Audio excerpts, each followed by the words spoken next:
Creo que es realmente importante que la gente entienda que el Alzheimer es la tercera causa de muerte en Estados Unidos. La tasa de aumento del Alzheimer está muy por encima del hecho de que nuestra población está envejeciendo. Esperábamos que a medida que la población envejecía veríamos un aumento, pero la tasa ha superado con creces eso. Uno de los elementos más buscados en el planeta en los campos de la nutrición y la salud cerebral. 4 veces autor bestseller del New York Times. David Perlmutter.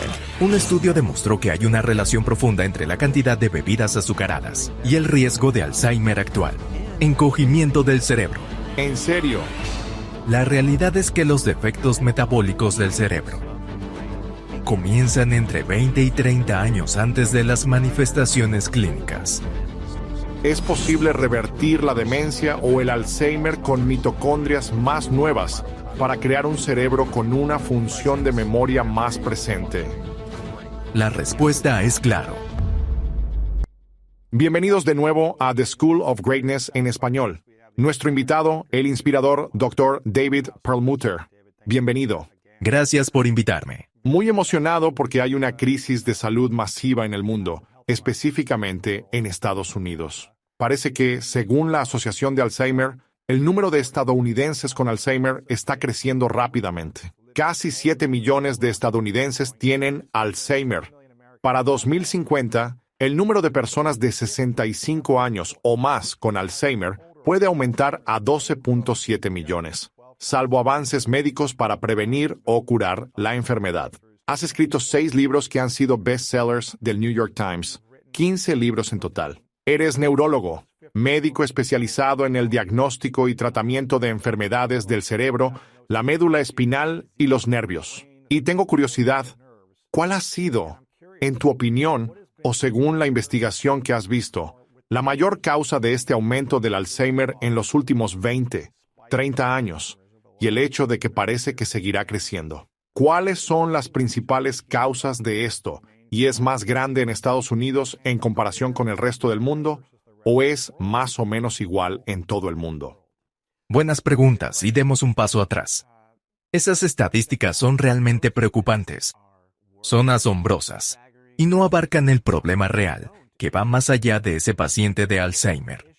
Y eso es, ¿qué hace este increíble aumento del Alzheimer a los miembros de la familia, seres queridos y cuidadores? ¿Cuál es el impacto económico de la pérdida de función cerebral de la población en general? Y la preocupante situación de que la tasa de aumento del Alzheimer está muy por encima del hecho de que nuestra población está envejeciendo. Uno esperaría que a medida que la población envejece veríamos un aumento, pero la tasa de aumento lo excede con bastantes creces. Así que sabemos que hay algo operando en segundo plano. Y el hecho de que este fenómeno esté cambiando indica que no es genético. Si fuera genético sería estático y rígido. Los genes no se volverían repentinamente más prevalentes en la población. Entonces damos un paso atrás y nos preguntamos, bueno, ¿qué está sucediendo realmente aquí? ¿Dónde estamos en la comprensión de qué diablos está pasando en realidad? Y veamos la salud en general con una lupa y luego nos centraremos en el Alzheimer, porque la salud general y el Alzheimer no son problemas dispares. Los mismos problemas que afectan la salud general de la población mundial están en juego en términos de socavar lo que está ocurriendo en el cerebro, haciendo que un buen cerebro se deteriore. Y es, en una palabra, el metabolismo. El metabolismo hace que un cerebro funcione mal. Así es y no lo es. No lo es. Lo diré quizás 3 veces. La acumulación de esta proteína llamada beta-amiloide. Entonces, ¿qué compone el metabolismo humano? Cómo las células utilizan la energía. Y los problemas progresivos con nuestra salud metabólica son la principal causa de muerte en el planeta Tierra. Ni el COVID ni ninguna otra enfermedad infecciosa, ni la guerra. Es la pérdida progresiva de la función metabólica la que subyace en nuestras condiciones crónicas degenerativas, como la diabetes, varias formas de cáncer y enfermedades del corazón, y sí, también el Alzheimer. Antes de continuar, escuchamos mucho la palabra metabolismo. Dices, tengo un metabolismo lento, o su metabolismo es rápido, o lo que sea. Si escucho la palabra metabolismo por primera vez cuando tengo 9 o 12 años, ¿podrías explicármelo, como si tuviera 12 años, y decir, esto es lo que es un metabolismo y así funciona? ¿Cómo puedes explicarlo de manera más simple para que todos lo entiendan? Muy contento de que hayas hecho esa pregunta. Siento que te conduje para que la hicieras. Y voy a responder al niño de 9 años porque todos sabemos que nuestras células están haciendo cosas. Están produciendo proteínas, eliminando productos de desecho, etc. Cada célula hace algo diferente en el cuerpo humano, pero para realizar cualquier trabajo debemos tener una fuente de combustible y usar ese combustible para alimentar el motor que permite a la célula hacer lo suyo. Un coche no va a ninguna parte a menos que tenga una batería o use gasolina. Así que es el proceso de usar combustible para llevar a cabo las diversas funciones de la célula lo que llamamos metabolismo.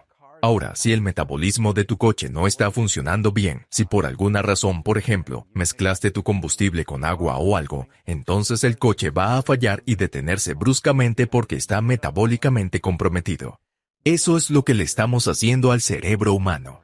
Estamos dando amenazas al cerebro humano que comprometen su capacidad para usar el combustible adecuadamente. Ahora, en general, el combustible es glucosa, lo cual es algo bueno. ¿Puede el cerebro usar grasas? ¿Puede usar cetonas como combustible? Sí puede. Así que realmente necesitamos profundizar en lo que está sucediendo que permite al cerebro usar glucosa. ¿Y dónde está el horno? ¿Dónde está quemando esta glucosa? Para producir energía. Y lo está haciendo en partes de los orgánulos de la célula que se llaman mitocondrias.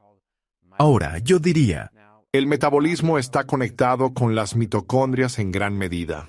efectivamente, así es. Y las mitocondrias están en el cerebro. Las mitocondrias son orgánulos que viven dentro de las células cerebrales. Una célula cerebral puede tener, aunque veas un diagrama, aquí están las mitocondrias, aquí los ribosomas, aquí está el núcleo. Típicamente una célula cerebral puede tener hasta 1000 mitocondrias. Cada célula, una célula. ¿Cuántas mitocondrias tenemos en el cerebro?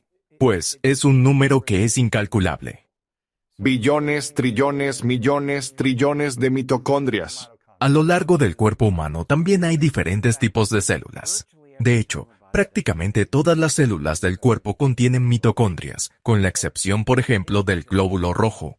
Entonces, el tema es reconocer que el cerebro es un órgano inmensamente voraz de energía, usando mucha energía día tras día. El cerebro, sinceramente, nunca descansa incluso cuando dormimos. El cerebro no se va a dormir. En realidad está desviando sus tareas hacia limpiar y prepararse para el siguiente día. Mientras que otras partes de tu cuerpo, tus músculos, etc., están descansando por la noche, tu corazón también está descansando por la noche. Pero dicho eso, el cerebro consume mucha energía. Y como tal, los problemas con el metabolismo, cómo crea y utiliza la energía, serían muy obvios en el cerebro. Y realmente es el primer lugar en sufrir. La cruda realidad es que los defectos metabólicos del cerebro que preceden al desarrollo de la enfermedad de Alzheimer comienzan 20 a 30 años antes de las manifestaciones clínicas. En otras palabras, el cambio en la memoria, los problemas para llevar a cabo actividades con propósito, aparecen de repente mostrando sus efectos. Ahora bien, el problema comenzó hace 2 décadas cuando podríamos haber prestado más atención a los síntomas iniciales. Ahora que la mamá o el papá o el esposo o la esposa están empezando a tener problemas para recordar el nombre de los nietos, los códigos del Wi-Fi, cómo usar su iPhone, están perdiéndose frecuentemente. Ahora tomamos nota y comenzamos a pensar en, bueno, ¿qué medicamento podemos usar ahora que es el último cuarto y largo?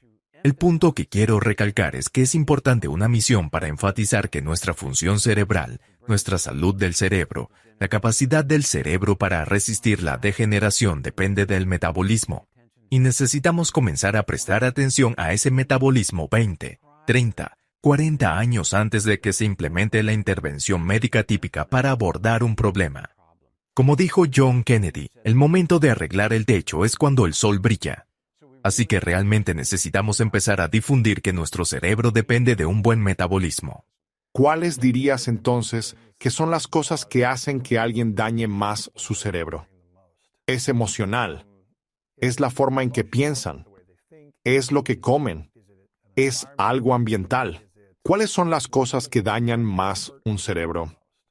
Bueno, pues voy a decir que cualquier cosa que amenace a las mitocondrias va a tener repercusión no solo en cómo funciona el cerebro en cada momento, sino que también lo preparará para un futuro deterioro del sistema nervioso. ¿Dañar las mitocondrias perjudica el cerebro? Sí. Entonces, para responder a tu pregunta, ¿qué daña las mitocondrias?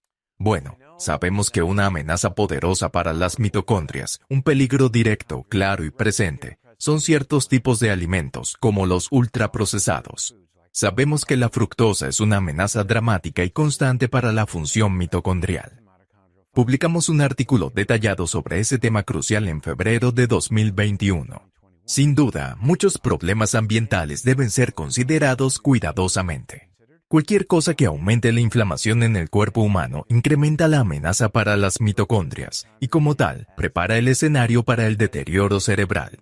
Con este entendimiento, entonces la idea de desarrollar terapias para personas en las que el Alzheimer ahora comienza a manifestarse, centrándose simplemente en la acumulación de esta proteína, beta-amiloide, es miope y ha demostrado ser ineficaz y, más allá de eso, ha demostrado ser incluso amenazante. Un estudio fascinante y revelador apareció publicado en el New York Times justo ayer. Fue revisado en el New York Times justo ayer, en un artículo extenso, hablando sobre cómo el medicamento más popular que apunta a este beta-amiloide que se acumula en el cerebro es bastante amenazante. Aproximadamente el 28% de las personas a las que se les da el medicamento experimentan pequeñas hemorragias cerebrales. Sin embargo, las personas que llevan una predisposición genética para el Alzheimer corren un riesgo significativamente mayor para desarrollar estas hemorragias en su cerebro frágil. Esto ha generado preocupaciones entre los especialistas. Y lo que el artículo del New York Times informó ayer es que la compañía lo sabía. ¡Wow! Y continuó con la investigación. Interesante. Para mí, viola la doctrina más importante de la medicina. Primero, no hacer daño. Quiero decir, todas estas compañías, aunque cuando ves deportes y hay un comercial, realmente no veo mucha televisión, pero sí veo deportes. La mitad de los anuncios son sobre medicamentos. Hablan de arreglar una cosa, pero causar tal vez 30 efectos secundarios que parecen bastante extremos. Así es. Resolveremos algo. No sé. Tu eczema, como eczema de artritis, pero podrías morir. Es como gente bailando y canciones y sol. Así es. Sí.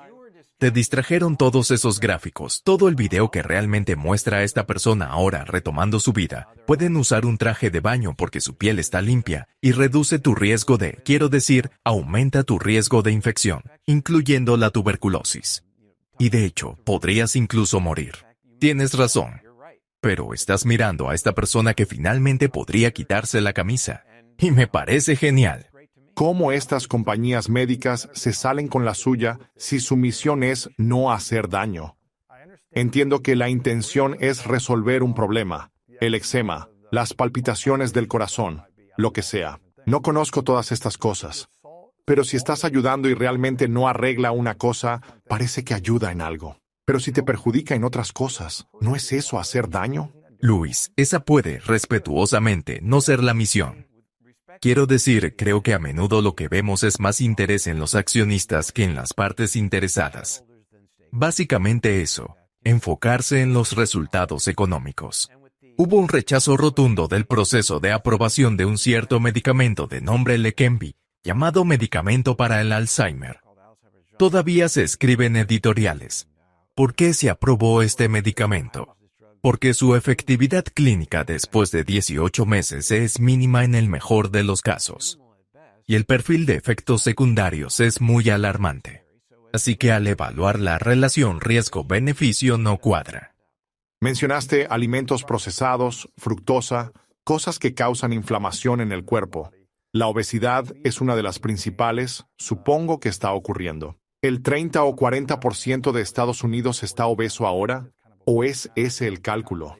El 70 al 80% están con sobrepeso. ¿Realmente? De hecho, más del 90% de los estadounidenses tienen al menos un componente de disfunción metabólica. Y la obesidad es un gran sobrepeso. La obesidad debe considerarse.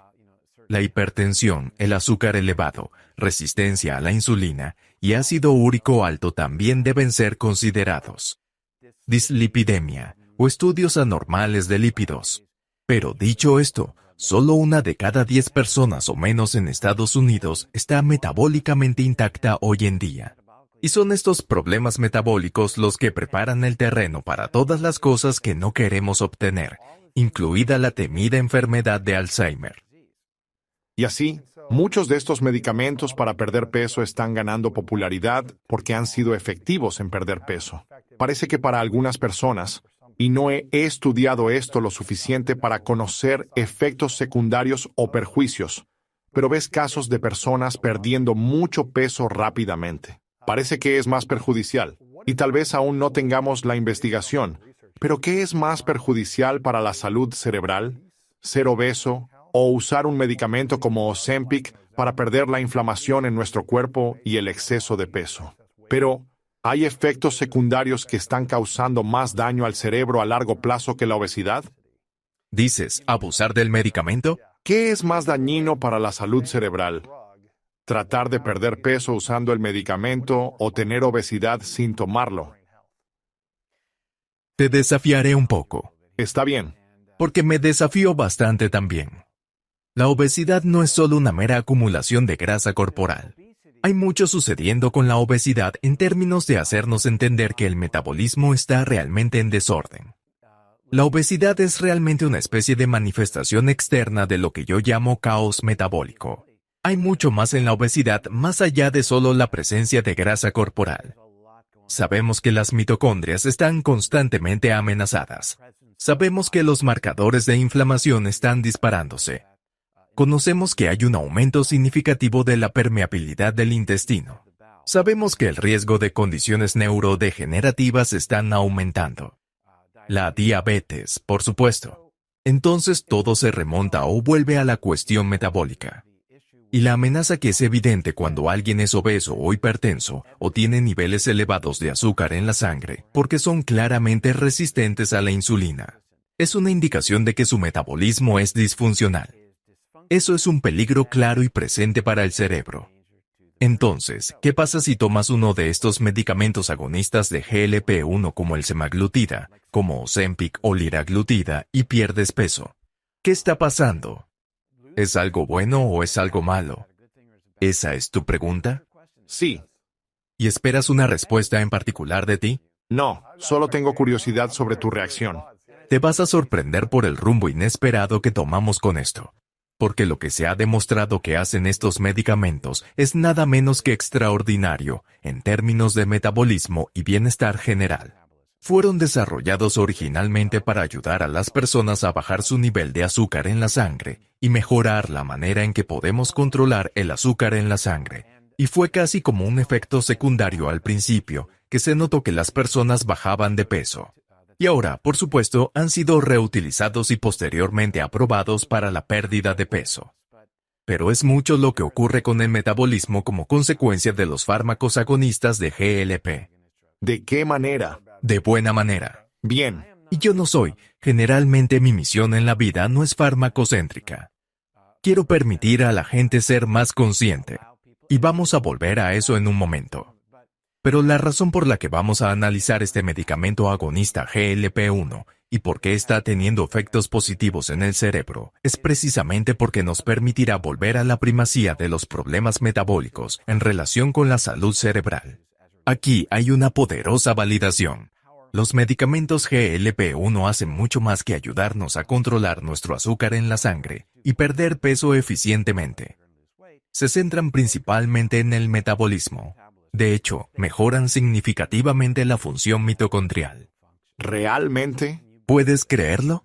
Quiero decir, la mayor parte del trabajo se ha realizado en pacientes diabéticos, pero mostrando una reducción en la formación de radicales libres, un aumento en el consumo de oxígeno, en otras palabras, una mejora en la función mitocondrial, que requiere oxígeno para la combustión del combustible, y varios otros marcadores metabólicos que mejoran en pacientes diabéticos, a quienes se les han recetado estos medicamentos en el New England Journal of Medicine en la primavera de este año. Bueno, déjame retroceder un poco. Así que el Alzheimer, como he indicado, es principalmente un problema metabólico. Es un problema mitocondrial. Como yo. Arreglas las mitocondrias, arreglas la salud cerebral. ¿Sí? Dañar mitocondrias prepara el terreno para el Alzheimer y para el suicidio de neuronas. ¿Hay manera de volver? Si has dañado las mitocondrias tanto tiempo, ¿se puede revertir? No lo hemos logrado. Absolutamente. Ahí está. Sí, mucho. Vamos a tener que desglosarlo. Haremos esto quizás en la cuarta hora. Está bien. Para desviarnos un poco de esa respuesta rápidamente, te diré que sí. Tenemos una gran oportunidad de reemplazar mitocondrias efectivas por mitocondrias completamente funcionales y funcionando mejor. Logramos hacer eso al eliminar mitocondrias disfuncionales a través de un proceso llamado mitofagia, que es esencial para la salud celular. Y podemos cultivar nuevas mitocondrias mediante la biogénesis mitocondrial. Y hablaremos sobre cómo podemos lograr eso. Pero la terapia para el cerebro y la mejora en pacientes con Alzheimer, o al menos ralentizar su declive, y también el Parkinson, se enfocan principalmente en manejar la disfunción de las mitocondrias. Ahí es exactamente donde debemos estar en esta epidemia con la que iniciaste nuestra discusión hoy. Así que quiero intrigarlos un poco con la fascinante noción de que siempre nos hemos enfocado en la célula cerebral. Uno pensaría que ahí es donde está toda la acción importante, la neurona, porque es tan activa desde una perspectiva energética, es decir, la mitocondria. Mencioné anteriormente que una neurona puede llegar a tener hasta 1000 mitocondrias. Pero resulta que en la investigación más reciente estamos en un punto realmente emocionante, porque se está enfocando no en la neurona en sí, sino en los cuidadores esenciales de la neurona. Vamos corriente arriba de la neurona. La neurona es una trabajadora haciendo lo que puede para mantener todo en orden. Esperemos que el ambiente sea uno realmente salubre en términos de cómo la neurona hace lo que necesita para sobrevivir. Transmitir información, conectarse a otra neurona a través de una sinapsis y permitir que las redes funcionen eficientemente. Pero los dedicados cuidadores de las vitales neuronas son en realidad las células inmunitarias especializadas del cerebro, llamadas microglías. Estas eficientes microglías constituyen aproximadamente entre el 10% y el 12% de todas las células existentes en el cerebro humano. Y sin lugar a dudas, son células inmunitarias por naturaleza. Forman parte del sistema inmunitario innato, pero realizan una gran variedad de tareas y hacen mucho más de lo que se podría esperar. Pensamos en la inmunidad en términos de la capacidad de nuestro cuerpo para manejar estas confrontaciones de manera efectiva y eficiente. A la gente le interesa una función inmunológica fuerte y resistente. Ahora que el COVID nos ha hecho reconocer que aquellas personas cuyo sistema inmune no está a buen nivel, estuvieron y siguen estando en mayor riesgo de complicaciones por COVID e incluso de experimentar el temido COVID prolongado y sus efectos secundarios. ¿Quiénes son esas personas? Son individuos con problemas de diabetes, obesidad, hipertensión, 3 de los grandes actores en enfermedades metabólicas. Entonces, lo que estoy diciendo es que hay una relación poderosa y significativa entre nuestra salud metabólica y nuestra salud inmunológica, al punto de que ahora se ha definido un área de la medicina llamada inmunometabolismo. En mi área de interés, la conversación sobre inmunometabolismo nos lleva a las células inmunitarias del cerebro llamadas microglías. Las microglías dependen completamente de su función de producción de energía mitocondrial, la cual desempeña un papel crucial en su actividad. La capacidad de las mitocondrias en estas microglías para hacer su trabajo eficazmente y permitir a las microglías nutrir nuestras delicadas células cerebrales, nutrir nuestras vitales sinapsis, crear químicos esenciales que nos permiten, de manera constante, generar nuevas células cerebrales y reforzar lo que se llama la barrera hematoencefálica, depende totalmente de su metabolismo, de su crucial función mitocondrial. Cuando la función mitocondrial está amenazada, estas maravillosas células que cuidan y nutren se convierten en el gemelo malvado. La misma célula ahora destruye nuestras neuronas y activa vías en ellas, predisponiéndolas a someterse a apoptosis o muerte celular programada, un fenómeno que resulta en deterioro grave. Amenaza y daña, y finalmente destruye las delicadas sinapsis donde ocurre la comunicación neuronal esencial. Reduce la formación de este químico necesario para crecer nuevas células cerebrales. Además, aumenta la producción de beta-amiloide y finalmente amenaza la integridad de la barrera hematoencefálica, comprometiendo su función vital. Misma célula, 2 tipos, el fenotipo M2 que nutre y el gemelo malvado. El fenotipo M1 y la microglía pueden ir y venir, y su capacidad para ir y venir y lo que les motiva a cambiar de ser el gemelo útil al gemelo malvado son cambios en su función mitocondrial. Y realmente es reversible. Así que podemos volver a un cerebro maravilloso y nutritivo que permite que se formen más sinapsis, que permite que se generen nuevas células cerebrales en el cerebro. ¿Quién no desearía eso? Especialmente en el centro de memoria del cerebro, y realmente crea un ambiente que es nutritivo para tu cerebro. Pero es posible si la demencia ha avanzado demasiado en Alzheimer, y es posible revertir esa demencia o Alzheimer con mitocondrias más nuevas y avanzadas para crear efectivamente un cerebro más presente y que funcione mejor en aspectos de la memoria. Totalmente cierto. ¿Realmente? Sí, Aunque hayan tenido demencia por una década o 5 o 10 años o Alzheimer por un tiempo. bueno, la duración del problema es menos importante que cuán agresivo es. Así que, como uno esperaría, como uno vería con otras condiciones degenerativas o incluso cáncer, algunas personas son atacadas más agresivamente y declinan más rápidamente según su salud metabólica y otras no. Entonces, ¿se puede revertir? Sí. Hay nuevos estudios que demuestran que enfocarse en el metabolismo tiene un efecto dramático en el cerebro de un paciente con Alzheimer existente. ¿Sí? Y esto nos lleva de vuelta a nuestra historia de los agonistas GLP-1. Interesante.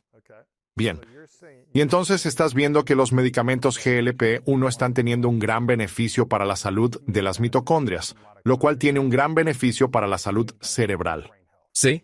Entonces, déjame repasar todos los puntos, porque esto estará en el cuestionario sobre por qué realmente queremos enfocarnos en el metabolismo y por qué los medicamentos GLP-1 tienen una oportunidad única de ser revolucionarios. Y de nuevo, mi enfoque nunca ha sido la medicación, pero mi compromiso inquebrantable ha sido no descartar nada bajo la doctrina de, ante todo, no hacer daño, y mirando cosas como la relación riesgo-beneficio. Lo que digo es que el metabolismo es realmente el enfoque central. Esta es una vía que parece dirigirse al metabolismo y lo hace de manera agresiva a largo plazo. ¿Cómo podría desarrollarse todo eso? Aún no lo sabemos. Pero una presentación en un cartel que estuvo en la Conferencia Internacional de la Asociación de Alzheimer de hace aproximadamente 2 meses y medio reveló un estudio de 1 año en el cual a los pacientes con Alzheimer en un periodo de 1 año, en comparación con el grupo de control, su tasa de encogimiento cerebral al recibir un nuevo fármaco agonista GLP-1 se redujo en un increíble 50%. La tasa de encogimiento de su cerebro, así como su declive cognitivo, se redujo drásticamente en comparación con el grupo de control. Publicado en el New England Journal of Medicine, creo que fue en marzo de este año, este estudio abarcó un periodo de 3 años, administrando un fármaco agonista GLP-1 a pacientes que ya tenían la enfermedad de Parkinson, una enfermedad progresiva para la que actualmente no tenemos ningún tratamiento satisfactorio o eficaz.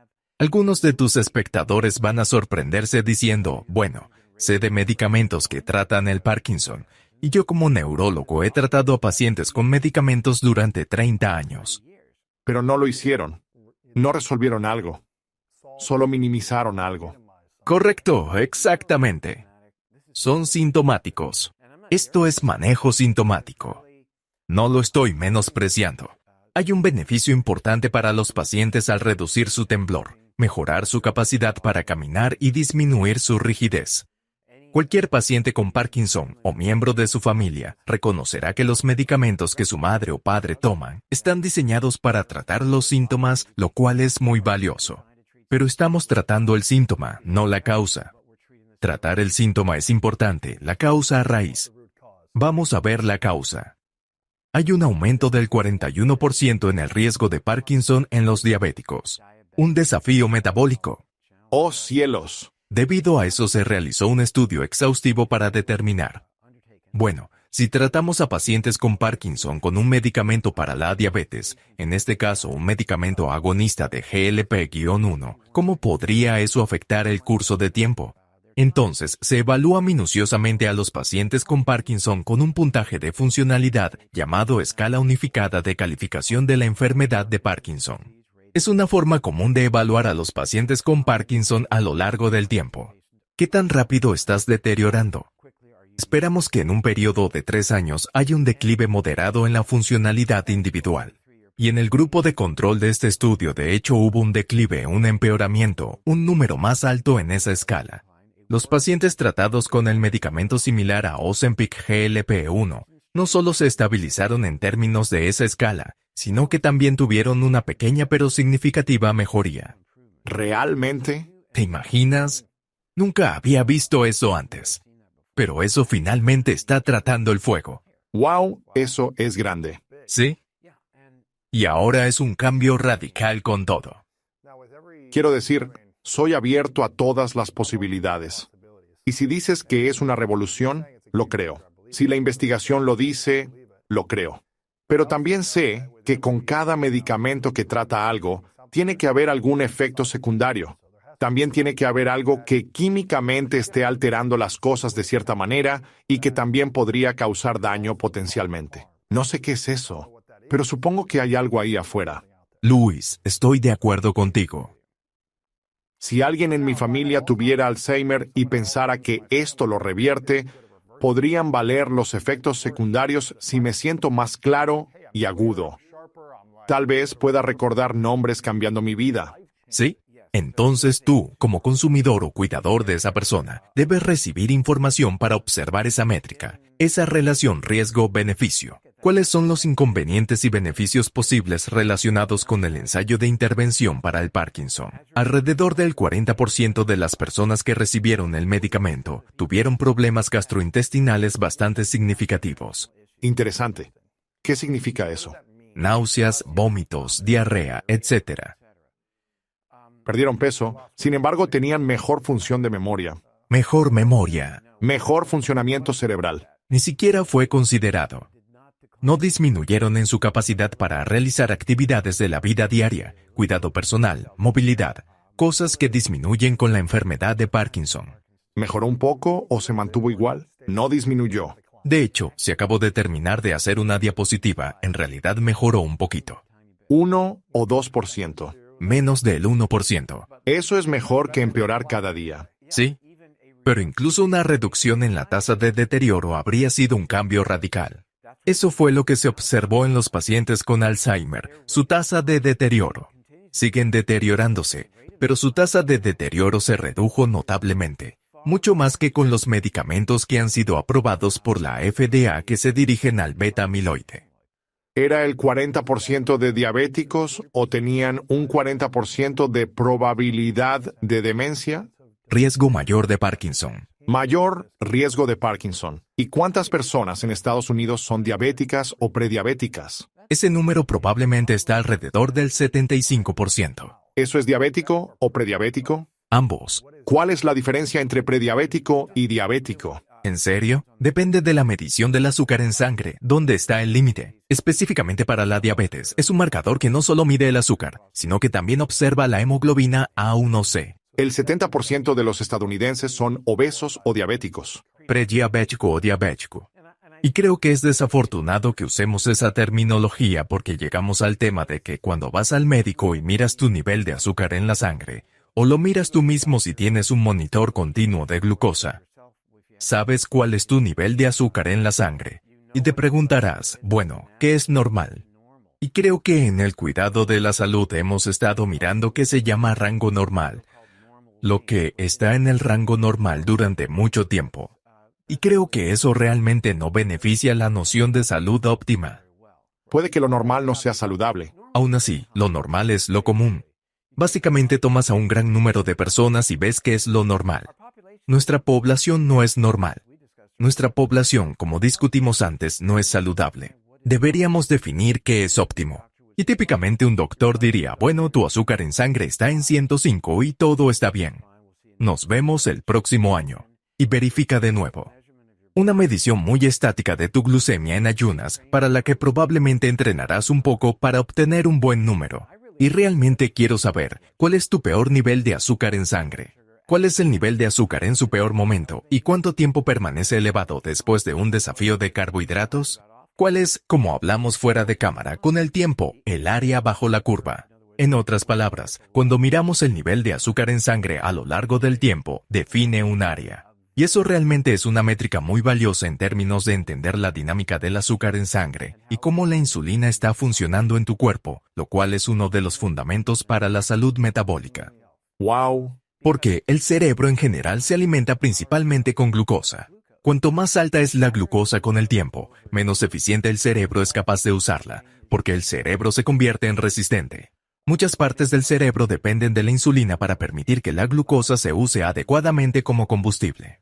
A medida que amenazamos la función de la insulina debido al hecho de que nuestro nivel de azúcar en sangre permanece elevado con el tiempo, amenazamos al cerebro, amenazamos a las mitocondrias, volvemos al cambio entre la microglía buena y la mala, y eso amenaza a las neuronas. Estuve en una cumbre recientemente donde hubo un panel sobre longevidad con la doctora Rhonda Patrick, Peter Diamandis y el doctor Walter Longo. Creo que conoces a los tres, supongo. Y Walter Longo estaba hablando sobre la ventana de ayuno. La investigación ha cambiado en el último año. No estoy seguro si esto es 100% exacto de lo que él dijo de memoria, pero dijo algo así como: solíamos pensar que era una ventana de ayuno de 16 horas y de alimentación de 8 horas. Pero la investigación está mostrando más una ventana de ayuno de 12 horas. A menos que estés haciendo como un ayuno de 24 horas o de 2 días o algo así, pero más una ventana de 12 horas. Él está diciendo que la investigación muestra más eso ahora. No sé si eso es 100% lo que él estaba hablando o algo así. Cambiando. Bueno, creo que lo que él está diciendo es que hay más investigaciones que indican que el periodo de ayuno no necesita ser tan extenso. Así que esto es no. Diría que esto es realmente más una discusión sobre lo que se llama comer en horarios restringidos en lugar de ayunar específicamente. Esos términos son algo confusos cuando hablas de comer en horarios restringidos. Bueno, ¿cuánto tiempo cuando dices ayuno? ¿Es de 3 días? ¿Es de 12 horas? Y creo que es una escala análoga en la que probablemente 16 a 18 horas va a ser mejor que 12 horas. Pero hay beneficio en un ayuno de 12 horas, y eso es o al menos limitar tu consumo de calorías, otros tipos u otros parámetros en cuanto a la comida, cualquier cosa menos agua. Ha habido una discusión, bueno, ¿es el café de la mañana incluso si es negro? Rompiste tu ayuno. Correcto, en lo que a los amantes del café les gusta. Di que no lo rompiste, no nada. Todavía estoy trabajando. Sí. Dicho así, esto sigue en constante evolución y creo que hay más por venir. Es realmente emocionante que tengamos investigadores brillantes como Walter Longo, que están estudiando profundamente las implicaciones de este tipo de intervenciones, que son bastante simples de emplear. No solo en lo que se refiere a los parámetros de longevidad humana, sino también en su innovador trabajo con respecto al sistema inmunológico en relación al cáncer. Así que estamos aprendiendo mucho sobre cómo el inmunometabolismo se relaciona. No solo con estas enfermedades metabólicas crónicas como el Alzheimer, sino también con la función general del sistema inmunológico en su capacidad para buscar y destruir células cancerosas, por ejemplo. Quiero volver a los medicamentos GLP-1. No he escuchado a alguien definir claramente, más allá de la pérdida de peso, el poder de estos medicamentos para la salud cerebral. Lo estoy escuchando basándome en la investigación. Así que me alegra escuchar eso. Y me alegra escuchar que las personas que tienen demencia, o familiares que tienen demencia, o Alzheimer, ahora tienen algún tipo de esperanza. Ojalá puedan empezar a probar esto por sí mismos para ver ya sea una reducción en el deterioro o un posible aumento en la función cognitiva. Bueno, déjame dar un paso atrás, Luis, si puedo, porque preguntémonos. ¿Cómo llegamos a la discusión sobre el GLP-1 en primer lugar? Correcto. ¿Hay manera de evitar necesitarlas? Sí. Y fue a través de la perspectiva de querer realmente desentrañar el papel fundamental del metabolismo en la salud cerebral. El metabolismo está relacionado con la salud mitocondrial. Correcto. Salud mitocondrial. Y uso los medicamentos GLP-1 como una forma de apoyar realmente la noción de que todo se trata de salud metabólica. Porque estos resultados para mí representan estar en esto por bastante tiempo. Uso la palabra asombroso porque lo son. Es realmente la primera vez que estamos atacando la raíz del problema, y no solo los síntomas superficiales. Fumar, pero suena como si simplemente nos enfocáramos en el problema a diario, 10, 20, 30 años antes, e hiciéramos nuestro mejor esfuerzo para no ponernos en una situación de prediabetes, obesidad, inflamación, comer alimentos procesados, tener muchos picos altos de azúcar en sangre continuamente a lo largo del día. Eso es tratar el problema previniendo el incendio, ¿correcto? ¿Sí? ¡Qué idea! Quiero decir, la gente no habla de ello, pero la prevención del Alzheimer se nos lleva a creer. Volviendo a los comerciales que ves cuando miras las noticias nocturnas, mira a las personas en esos comerciales, solo mira a los actores y a quienes están destinados a atraer. Así que se nos hace creer que deberíamos vivir nuestras vidas como queramos, pase lo que pase, y que la ciencia médica moderna solucionará nuestros males. Sí, nadie tiene un abdomen súper definido o muy marcado. Parecen un poco o mucho con sobrepeso. No estoy siendo despectivo, yo solo digo que todo esto es una táctica de marketing. Quiero llegar a la creencia de que la ciencia moderna arreglará mi relleno en el espacio en blanco. Tomo un medicamento y me soluciona. Ozempic para mi obesidad, mi Alzheimer, esta nueva y emocionante investigación. ¿Qué importa? ¿Por qué preocuparme? Haré lo que quiera, comer lo que quiera, quedarme despierto hasta tarde. No me gusta estar haciendo ejercicio, todas las cosas que se sienten bien. Son comidas reconfortantes por una razón. Todos las amamos, saben muy bien. Nuestros cerebros buscan dulce, grasa y sal. Estas cosas amenazan la salud metabólica en cuanto a la grasa. Sabemos que hay grasas buenas y malas, pero estamos programados para buscar alimentos grasos. ¿Por qué? Porque son densos en calorías. Son una forma de supervivencia que nos hace buscarlos. Dulce. ¿Qué significa? Que un alimento está maduro. Indica que es seguro. ¿Y cuándo madura la fruta? Madura al final del verano, a principios del otoño, como una señal para que nuestro cuerpo cree más grasa y sobrevivamos al invierno. Un tiempo de escasez calórica cuando éramos cazadores-recolectores. Estamos programados para amar lo dulce. Al dar conferencias pregunto, ¿cuántos creen tener un gusto por lo dulce? No levanten la mano. Todos ustedes. Lo hacemos. Todos tenemos un gusto por lo dulce. Entonces, pero estos son mecanismos profundamente arraigados que nos hicieron bien. Nos permitieron sobrevivir para que pudiéramos tener una conversación hoy. La cuestión, sin embargo, es que cuando gravitamos en exceso hacia esos alimentos, hay un precio a pagar. Hay una desventaja, y eso es lo que está llevando a estos desafíos metabólicos, que son realmente bastante centrales, no solo a lo que describiste al comienzo de nuestro tiempo juntos, estos increíbles índices de aumento de condiciones neurodegenerativas, mucho más allá del Alzheimer, sino también de otras condiciones metabólicas. Las tasas de diabetes aumentan más de lo que se predijo en 1990. La obesidad se está convirtiendo en un problema global. La gente adopta la dieta estadounidense, luego la occidental, enfrentando globalmente la dieta global. Incluso en el Mediterráneo hablamos de la dieta mediterránea. Las personas alrededor de la cuenca del Mediterráneo están comiendo lo mismo. Crecen más, ¿verdad?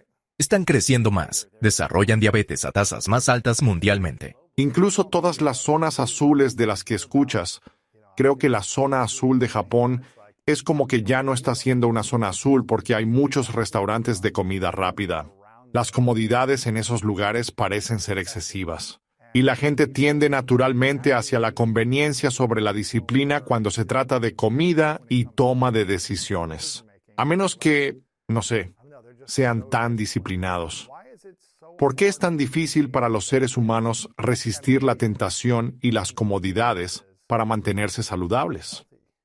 Voy a darte la respuesta corta y luego voy a desglosarlo.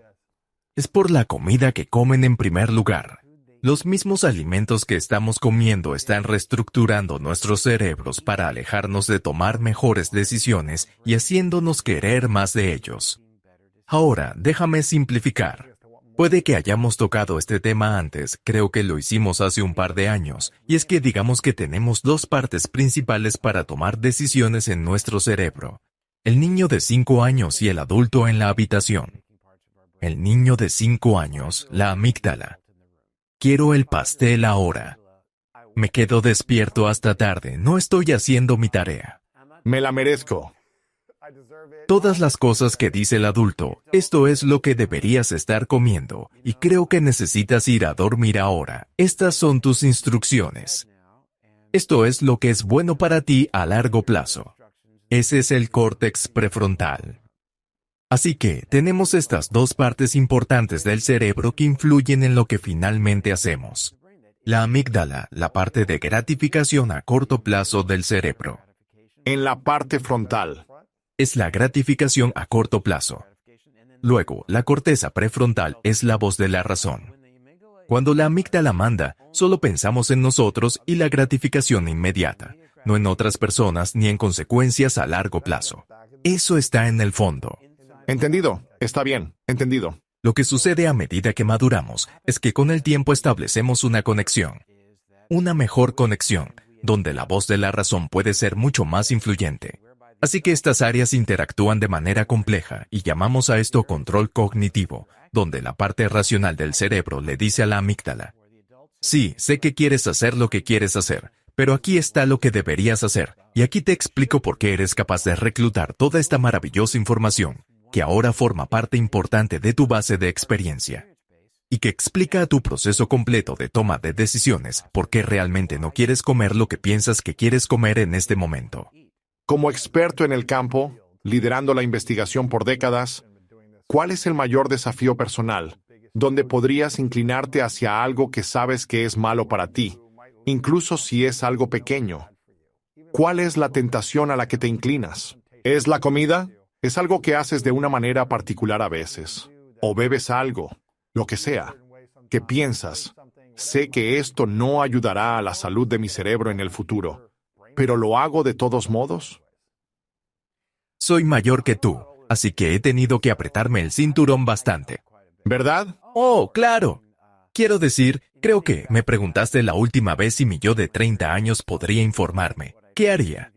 Creo que la respuesta fue evitar el sol tanto como lo hice y usar hilo dental con más frecuencia.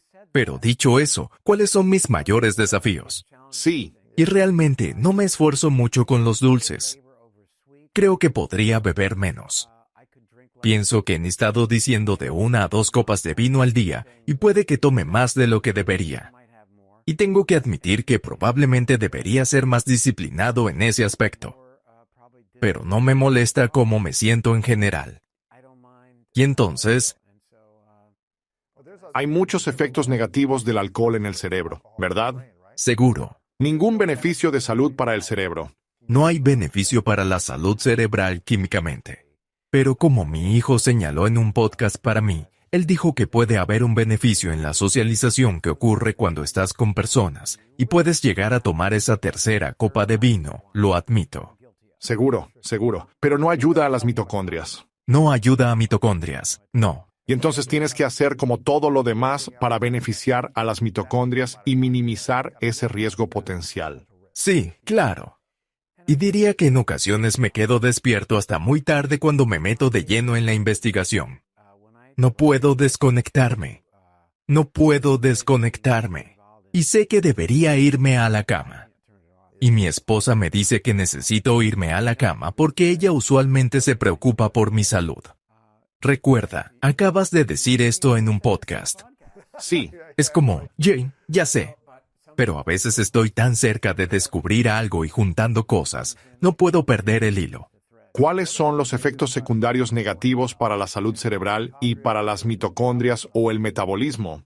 Cuando duermes de 5 a 6 horas versus 7 a 8 horas, ¿hay una gran diferencia en la salud cerebral?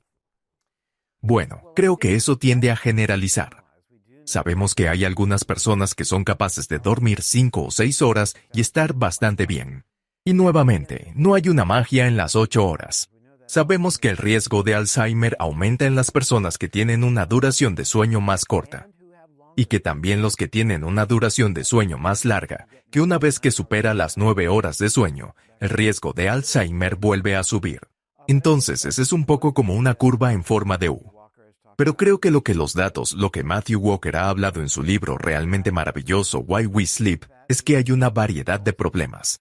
Quiero decir, una cosa que vemos cuando no dormimos lo suficiente, que creo que es realmente fundamental, es que los químicos inflamatorios, las citoquinas, parecen aumentar a la mañana siguiente. Hemos activado la amígdala, la parte impulsiva y alarmista del cerebro, el niño en la habitación, el mal tomador de decisiones.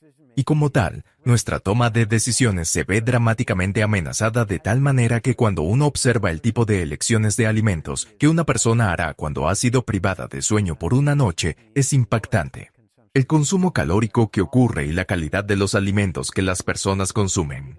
E incluso otras medidas de la calidad de la toma de decisiones en estudios que se correlacionan de manera interesante con la evaluación por resonancia magnética funcional de la actividad de la amígdala del cerebro, el centro del miedo, el mal tomador de decisiones. Entonces, algo de lo que la gente realmente no habla, quiero decir, de lo que la gente realmente está hablando estos días, es de la activación en el cerebro. Y esto es importante, no quiero minimizarlo. Básicamente la capacidad del cerebro para limpiarse. El cerebro también tiene un sistema linfático llamado sistema linfático.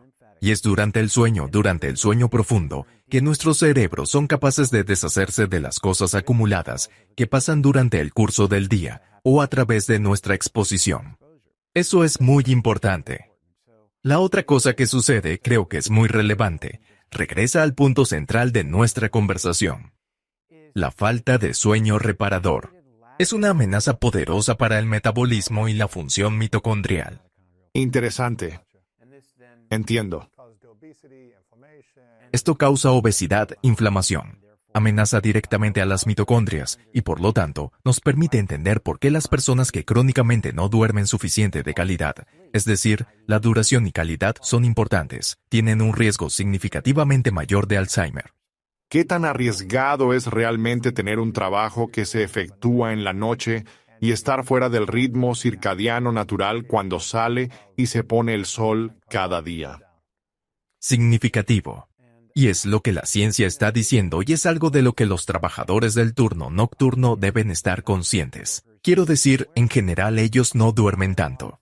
Si fueras a medir la cantidad comparado con personas que tienen un trabajo diurno, número 1. Número 2. Probablemente tampoco en calidad. No es tan fácil lograr que tu habitación esté oscura y silenciosa durante el día, especialmente si vives en una ciudad. Así que tienen un aumento significativo en problemas, incluyendo el deterioro neurocognitivo y formas de cáncer. Es cualquier cosa menos ideal. Wow. Hay algo. No sé si tienes la información para comentar sobre esto, pero hay algo que vi hace aproximadamente un mes en línea. Y hablaba sobre los efectos secundarios negativos de cosas como el Botox y los rellenos y cosas así en hombres y mujeres. ¿Hay alguna investigación sobre el uso excesivo o incluso el uso normal de Botox, rellenos u otras cosas como inyecciones cosméticas que estén directamente vinculadas a la salud cerebral o la conexión intestino-cerebro o la salud mitocondrial o del metabolismo? Porque vi un video que hablaba de cómo, si te pones rellenos en la cara, realmente no se drenan, sino que se migran a diferentes lugares alrededor de la cabeza. Y me pregunto, ¿eso está entrando en el cerebro de alguna manera? No tengo idea de si lo hace o no. Bueno, estos son temas muy diferentes. Primero hablemos de Botox. Hay evidencia de que esta toxina botulínica es capaz de migrar por las vías nerviosas y puede, de hecho, llegar al cerebro. ¿Realmente? Bueno, eso se ha descrito bien y eso es tóxico. Cuando una toxina inyectada en la cara atraviesa la barrera sanguínea y llega al cerebro, ¿qué le hace eso al cerebro? No está claro. No tenemos la investigación. La noción de que eso suceda. Creo que una toxina es algo que deberíamos estar considerando ahora. Creo que fui el segundo neurólogo en Florida en someterme a entrenamiento de Botox con botulinum. Y estaba usando. Sí. Así que estaba usando Botox no por razones cosméticas, sino para tratar a personas que tenían varios tipos de espasmos faciales, espasmos en el cuello, cierres de ojos, etc. Para relajar ambiente. Sí, las personas tendrían lo que se llama blefaroespasmo, donde el ojo se cerraría y podríamos inyectar el músculo orbicular del ojo para que se relaje un poco. Eso era muy útil. Cuando tenían tortícolis espasmódica y el cuello se torcía, inyectábamos el músculo esternocleidomastoideo con beneficios por un par de meses. ¿Cuándo sucedió? ¿Cuándo entrenaste? Dios, esto debe haber sido hace 25 años. Sí, Pero luego comenzó a usarse por razones cosméticas. ya se estaba usando por razones estéticas en mi oficina. Porque en esos días, los muchos miembros de mi personal de la oficina se daban cuenta si me sobraba algo de Botox después de tratar a un paciente. ¿Un poco en su frente? No. Y debo admitirlo. Pero habiendo dicho eso, creo que tenemos que observar estos datos, y pienso que las comunidades científica y médica están bien conscientes de eso como un riesgo potencial. ¿De verdad? En cuanto a los rellenos, creo que el mayor problema sería que se trata de un químico extranjero introducido en el cuerpo. En general, algunas de las inyecciones basadas en colágeno realmente no son tan extranjeras, pero creo que lo que puedes ver son reacciones alérgicas. Y cada vez que hay una reacción alérgica, se activa el sistema inmunológico creando químicos inflamatorios. Lo que eso hace a largo plazo puede no ser bueno. Ya tenemos la investigación de los últimos 20 años sobre qué le pasa al sistema inmunológico, al metabolismo, a la función cerebral con rellenos. Sí, creo que es un área muy interesante para explorar.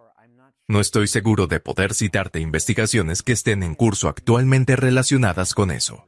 Entendido. Creo que es interesante. Solo me preocupa cualquier tipo de inyección de toxinas que la gente hace en exceso. Si hay alguna otra manera de prevenir o mejorar, supongo, sin inyección de toxinas. Bueno, supongo que hay una diferencia entre un péptido frente al colágeno frente a las toxinas. Y es como, bueno, ¿hacia dónde vas con todo esto? Bueno, aquí es donde voy con esto. Y eso es que no necesita inyectarse para ser efectivo. Así que eso abre la puerta a tópicos y al riesgo potencial de toxicidad en el cuerpo humano.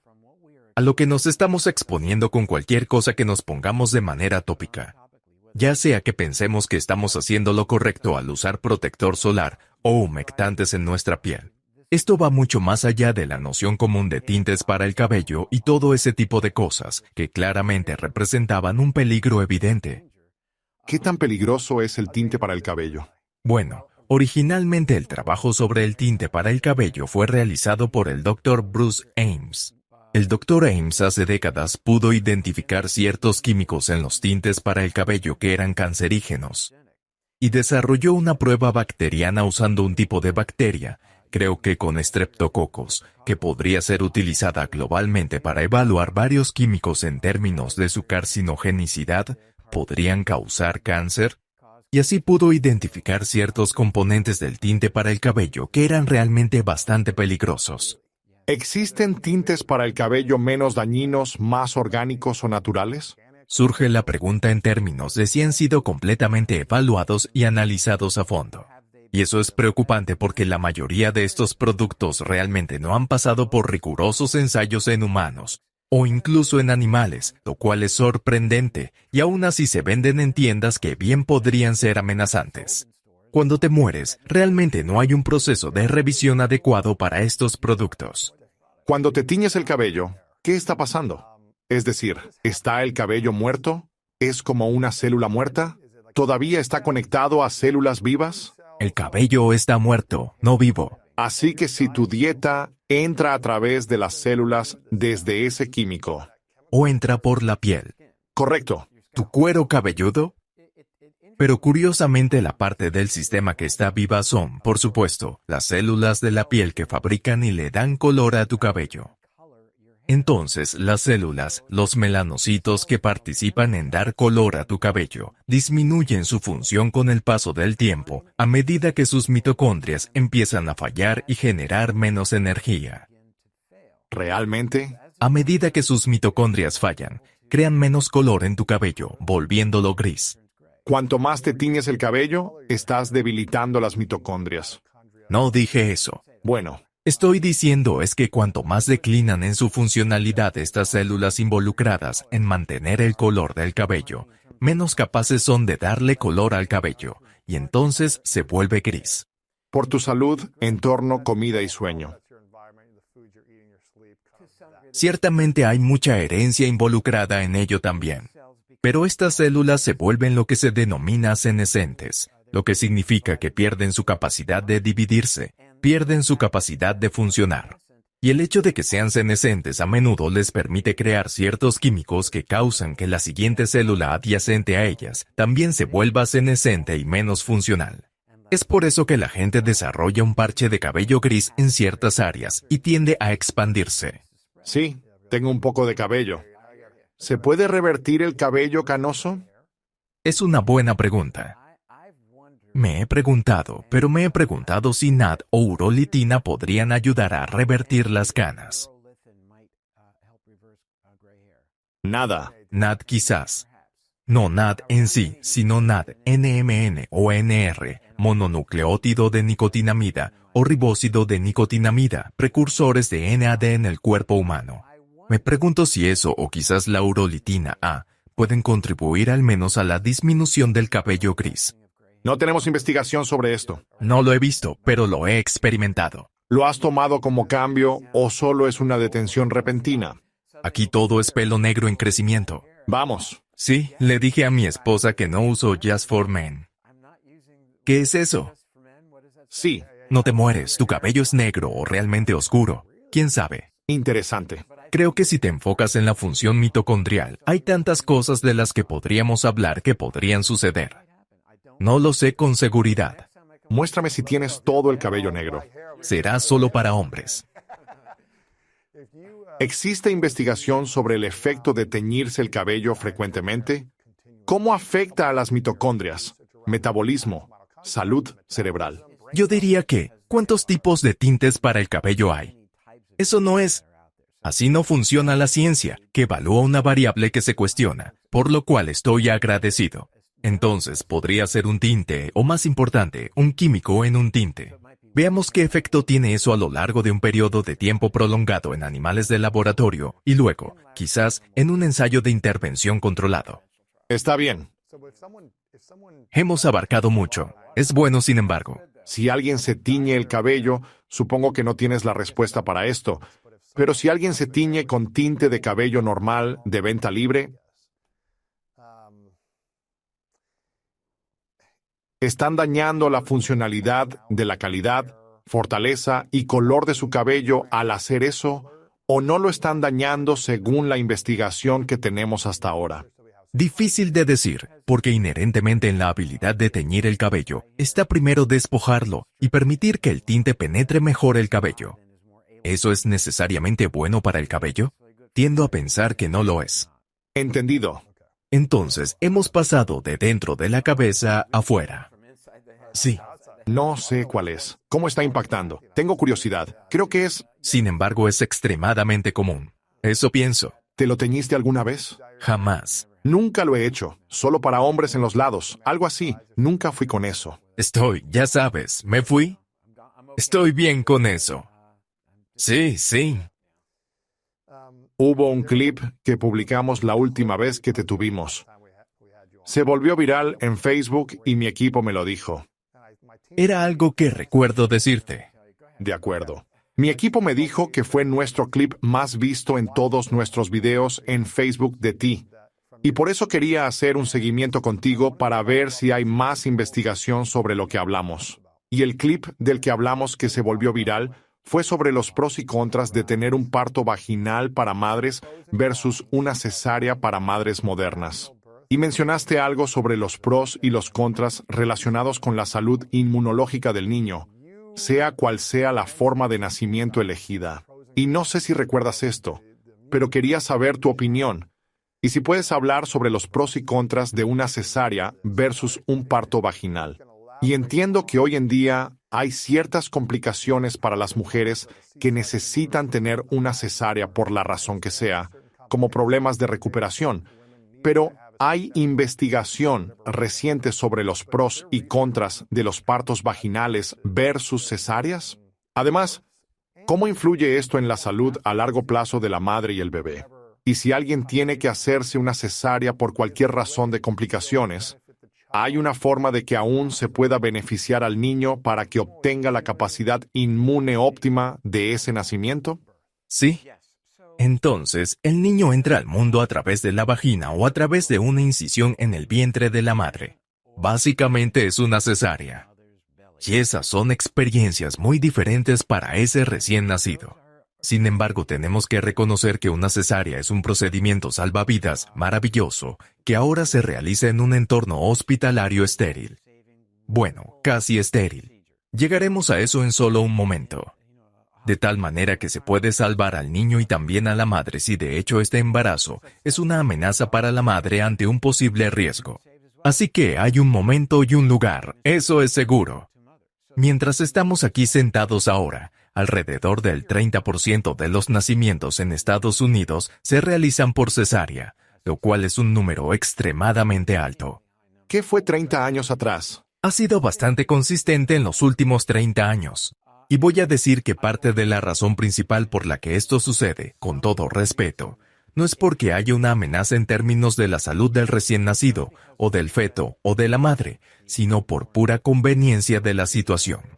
Creo que para ser justos con las madres y los padres, o los futuros padres, una explicación completa sobre los posibles riesgos de una cesárea, aparte de una cicatriz o cualquier otra complicación para la madre, en términos de anestesia general y cirugía, y un antibiótico administrado, debería incluir cuáles son ahora los riesgos bien entendidos para ese recién nacido.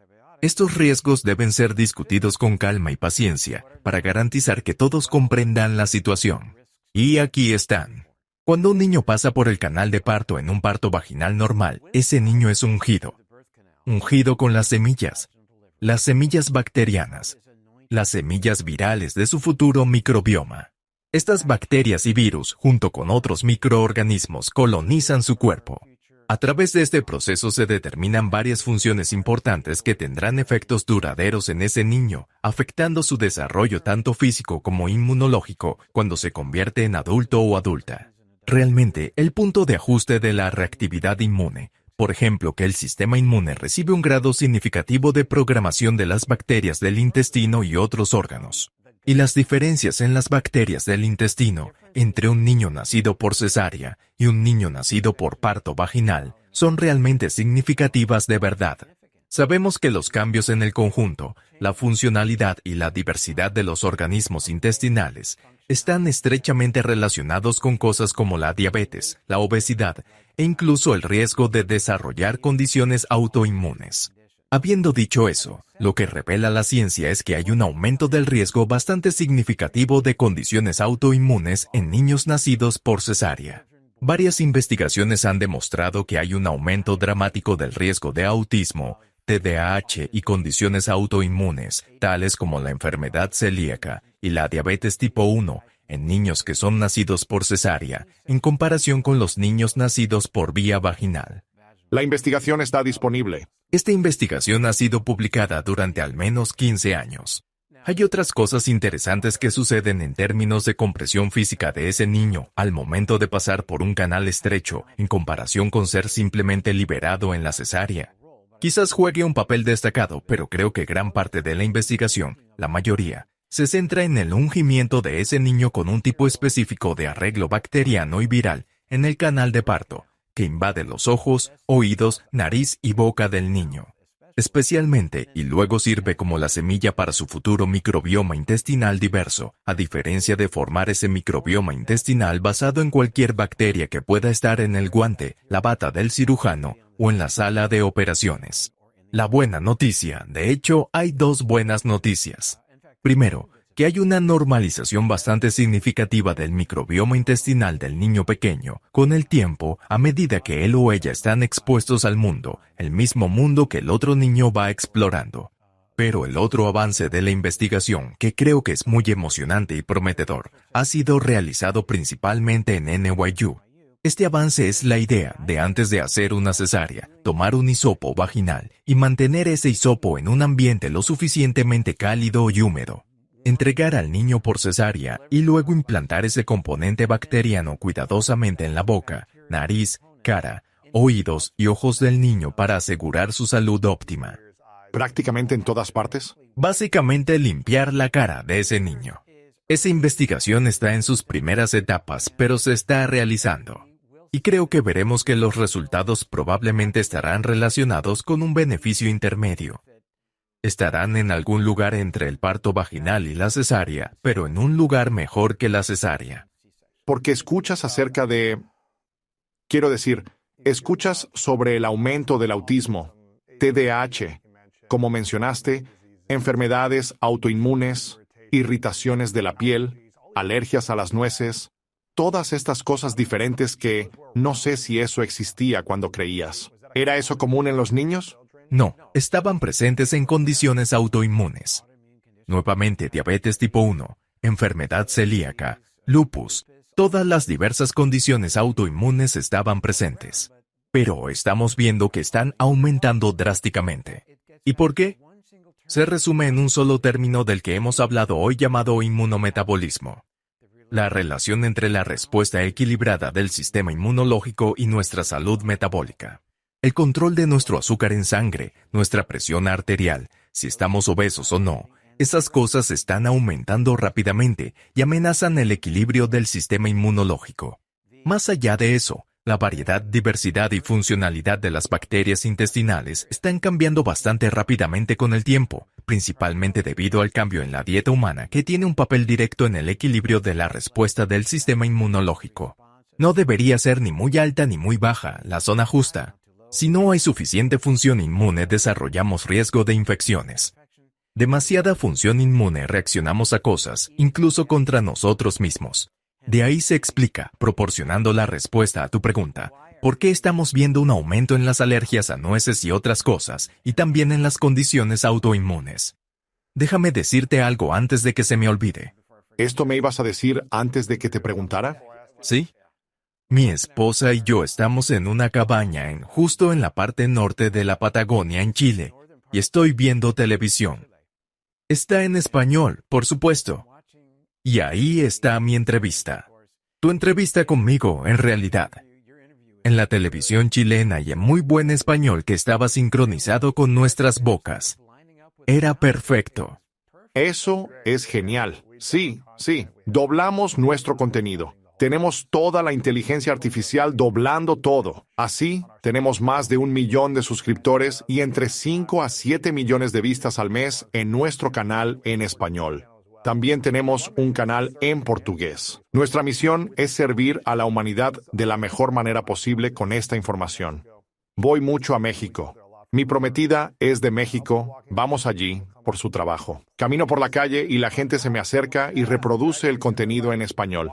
Sí, exactamente. Se sienten muy agradecidos por el contenido en español porque no tienen acceso a ti si no entienden inglés. A menos que tu libro esté traducido. El contenido en video es útil para escuchar y ver a la vez. No solo subtítulos, sino realmente escucharlo. Más personas se interesan en eso y están doblando su contenido. Es una gran inversión, pero ha valido la pena para nosotros por el impacto. ¿Sí? Bueno, exploraré eso contigo más a fondo fuera de cámara, porque creo que me encantaría hacer eso con mi podcast, porque, de nuevo, la misión es difundir la información. Sí, quiero decir, es una inversión. Nos tomó un par de años quedar tablas, supongo, en el retorno de anuncios en YouTube. Pero es más sobre cambiar vidas, ayudar y servir. Vale la pena la inversión para asistir a más personas. Es genial que pudieras ver tu contenido. Estaba en la televisión Hunter. Estaba en la televisión. Puede que haya estado en YouTube o en una cadena. Posiblemente tomaron un fragmento. También estábamos en PBS. ¿Por qué no en Estados Unidos? Eso es. Eso es increíble. Algo que ha sido un tema candente últimamente en la cultura y la sociedad es sobre el azúcar y los picos de glucosa. ¿Qué tan relacionada está la cantidad de azúcar que comemos y la cantidad de picos de glucosa que tenemos en un día con la demencia o el Alzheimer? ¿Y hay alguna manera de entender mejor nuestros picos de glucosa o de eliminar el azúcar de una manera que nos ayude en este proceso? Bueno, creo que la relación de nuestro consumo de azúcar, y necesitaré definir qué significa eso. ¿Qué es el azúcar? Está profundamente relacionado con el riesgo de Alzheimer y la progresión del Alzheimer. Un estudio demostró que hay una relación profunda entre la cantidad de bebidas azucaradas que se consumen cada día y el riesgo de Alzheimer, e incluso una reducción del tamaño del cerebro aún más profunda. Y las bebidas azucaradas, pensamos en refrescos, etc., incluyen jugo de fruta. Así que seamos claros. Jugo de naranja, limonada, jugo de manzana, arándano. El contenido de azúcar de estos jugos es igual a beber una Coca-Cola o quizá Pepsi. Mountain Dew tiene realmente mucho azúcar, pero estamos hablando de 36 gramos de azúcar en una lata o vaso de 12 o 16 onzas.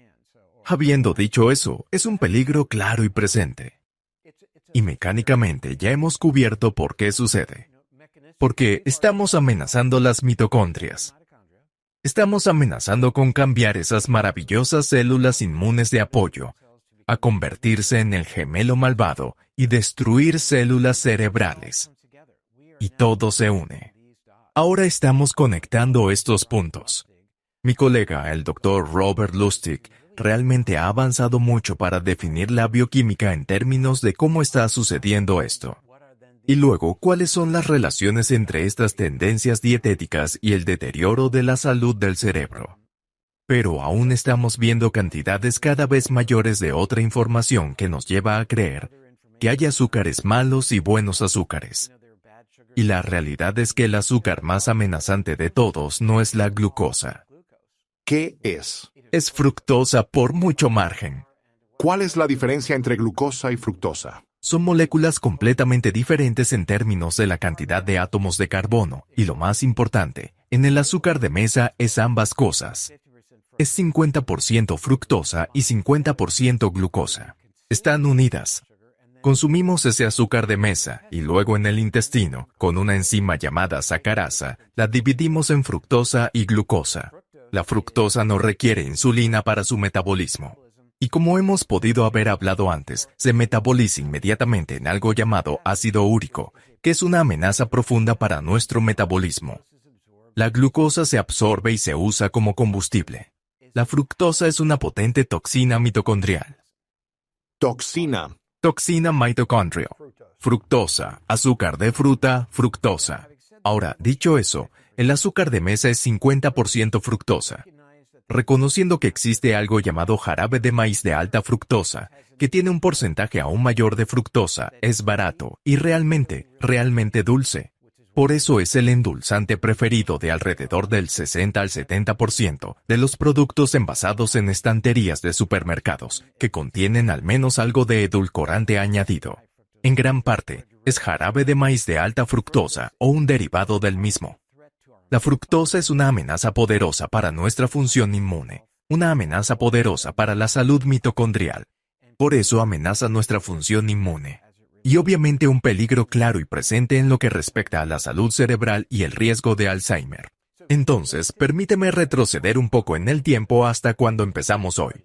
Presentaste algunas estadísticas muy preocupantes sobre no solo dónde estamos en el Alzheimer, sino a dónde nos dirigimos. Sí. Creo que mencionaste que para 2050 se triplicará la prevalencia del Alzheimer, superando con creces el envejecimiento de nuestra población. Entonces creo que la pregunta fue, ¿por qué está sucediendo? Y mi respuesta fue, por los cambios en nuestra salud metabólica. La amenaza número 1 para nuestra salud metabólica, y creo que lo dije antes, es nuestro consumo de fructosa. ¿Cuánto consumo de fructosa podemos tener sin que amenace nuestra salud metabólica y salud cerebral? Pregunta maravillosa. Y de hecho, los humanos consumen el azúcar de las frutas que se conoce como fructosa. De ahí viene el nombre. Y podemos manejar en cualquier momento alrededor de 5 gramos de fructosa. Eso es una manzana. Manzana al día. No, de una vez. Puedes comer un par de manzanas al día, pero no quieres sobrecargar tu cuerpo ni tu sistema digestivo rápidamente con más de unos 5 gramos de fructosa. Ahora, una manzana tiene cerca de 5 gramos de fructosa. Efectivamente. El plátano también pesa 5 gramos. Está en un rango similar. El problema no es necesariamente la cantidad de fructosa que contiene una fruta en particular. Los plátanos están más o menos a la mitad. Los melones están más altos. La sandía, el melón dulce, el melón cantaloupe están más altos. Ciertamente hay una escala en términos de consumo de fructosa. No se comen tantos por masa. No se comerían tantos arándanos tal vez, como una gran manzana. Pero dicho eso, nuestro intestino delgado puede manejar alrededor de 5 gramos de fructosa a la vez. El tiempo es una palabra operativa importante. ¿Por qué? Porque cuando tomas rápidamente un vaso de jugo de naranja, o Dr. Pip, o lo que sea, estás bombardeando tu sistema digestivo con una carga enorme de fructosa. Mucho más de lo que puedes manejar. Como una ráfaga. Así es, un impulso. Es mucho más de lo que tu intestino delgado puede procesar, que son alrededor de 5 gramos a la vez. No consumes toda la fructosa de una manzana. No te bebes una manzana. Correcto. Toma tiempo procesarlo y digerirlo. Bebes rápidamente un vaso de jugo de naranja o de manzana. No solo eso, sino que una manzana contiene fibra que ralentiza la liberación y la absorción de fructosa. También contiene vitamina C, que es relevante porque la consecuencia de ingerir grandes cantidades de fructosa es la producción de ácido úrico, lo cual puede afectar negativamente tu estado metabólico. Pero la vitamina C ayuda a compensar eso al aumentar tu capacidad para excretar el ácido úrico de manera más efectiva. Así que come una manzana o 2 al día y mantén al doctor bien lejos, pero no bebas jugo de manzana, o si lo haces, asegúrate de diluirlo siempre con agua. Menos concentrado de manzana y añade más agua. ¿Quieres ver la diferencia? Sí, exactamente. ¿Qué pasa con quienes aman la dieta de frutas? Comen mucha fruta, un gran tazón. Creen que es saludable. Tiene fibra, nutrientes, vitamina C y es un gran tazón. ¿Hay algo malo? Bueno, pero no es ideal. Quiero decir, ¿es mejor que la fruta procesada o los azúcares? Yo diría que sí por las razones que delineaste: la fibra, la vitamina C, los otros nutrientes, los bioflavonoides, los polifenoles y lo que sea. Pero si vas a hacer eso, entonces tómalo con calma, cómetelo despacio. Esta mañana con mi desayuno pedí un tazón de fruta y el hotel lo trajo. Era enorme este tazón de fruta. Y al final el mesero me preguntó, bueno, ¿quieres llevártelo? Porque dejaste 2/3. Dije que no, realmente no quería hacerlo. Entonces, ¿qué tuve para el desayuno esta mañana? Tuve 3 huevos estrellados, una ensalada de huerto para el desayuno, ¿quién lo hubiera pensado? Con una guarnición de aceite de oliva. Mucha fibra. Fibra, mucha grasa buena, y lo que resultó ser un tazón muy pequeño de fruta porque no lo comí, y 2 tazas de café negro con azúcar de alulosa, que realmente actúa como un agonista de GLP-1, ayudando a controlar el apetito. Entonces, el azúcar alulosa, del cual estás en el consejo de una marca llamada RX Sugar, ¿correcto? Eso es correcto. Eso crea este azúcar de alulosa, que es un GLP-1. ¿Qué es? Agonista. ¿Qué significa eso? Significa que estimula el receptor GLP-1 de manera positiva, tal como lo haría el GLP-1 natural producido en el cuerpo humano por las células L, ubicadas en el intestino delgado, y actúa de manera similar a los Ozempic GLP-1. Como medicamentos, todos se consideran agonistas sintéticos de GLP-1. ¿Qué es el GLP-1? Esta es una hormona que regula cosas como el apetito, regula el vaciado del estómago, esencialmente en el cerebro para regular cuánto alimento consumimos. E incluso tiene un papel en cómo la insulina hace su trabajo en el cuerpo también. Todos producimos esto, Pero en diferentes grados. pero algunos producimos menos con el tiempo. Comer demasiada azúcar o alimentos procesados es parte de eso. Eso puede suceder, pero creo que consumir azúcar realmente estimula inmediatamente al cuerpo a producir GLP-1, al igual que la grasa y la fibra. Interesante. Entonces, ¿el GLP-1 nos ayuda a procesar mejor los alimentos o a tener menos? ¿En qué nos ayuda específicamente? Este glucagón es como el péptido significativo. Cuando estamos comiendo hay una gran cantidad de señales en el cuerpo que de repente va a ocurrir un gran cambio. Vamos a llenar el cuerpo con quién sabe qué y cómo vamos a lidiar con ello, y cuánto deberíamos consumir, y por qué no simplemente seguimos comiendo. Así que esta es una manera de regular el apetito que está incorporada en nuestra fisiología, que ahora comienza a medir lo que estamos comiendo en términos de cantidad y calidad, en términos de calorías derivadas de grasa versus carbohidratos, para que comamos una cantidad adecuada de comida. Otras hormonas están involucradas, como la grelina y la leptina también. Con el tiempo podemos volvernos menos sensibles a estos químicos. Ciertamente nos volvemos menos sensibles a la leptina, que también regula nuestro apetito de tal manera que nos volvemos como Nos podemos volver resistentes a la insulina, nos podemos volver resistentes a la leptina. A medida que bombardeamos constantemente nuestros cuerpos con alimentos que desafían la producción de leptina, nos volvemos resistentes, por lo que nos volvemos menos sensibles a la señalización de la leptina y por lo tanto podríamos comer en exceso. Quiero decir, hubo un intento en el pasado de dar leptina a las personas como una manera de frenar su apetito. No parecía funcionar, pero claramente los agonistas de GLP-1 están funcionando. Quiero decir, la gente no solo está tomando estos medicamentos porque están siendo. Las celebridades están hablando de ellos.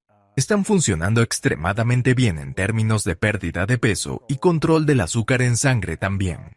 En el New York Times esta mañana había un artículo fascinante hablando sobre la adicción y la efectividad de los medicamentos agonistas de GLP-1 en términos de adicción, incluso cosas como el consumo de alcohol.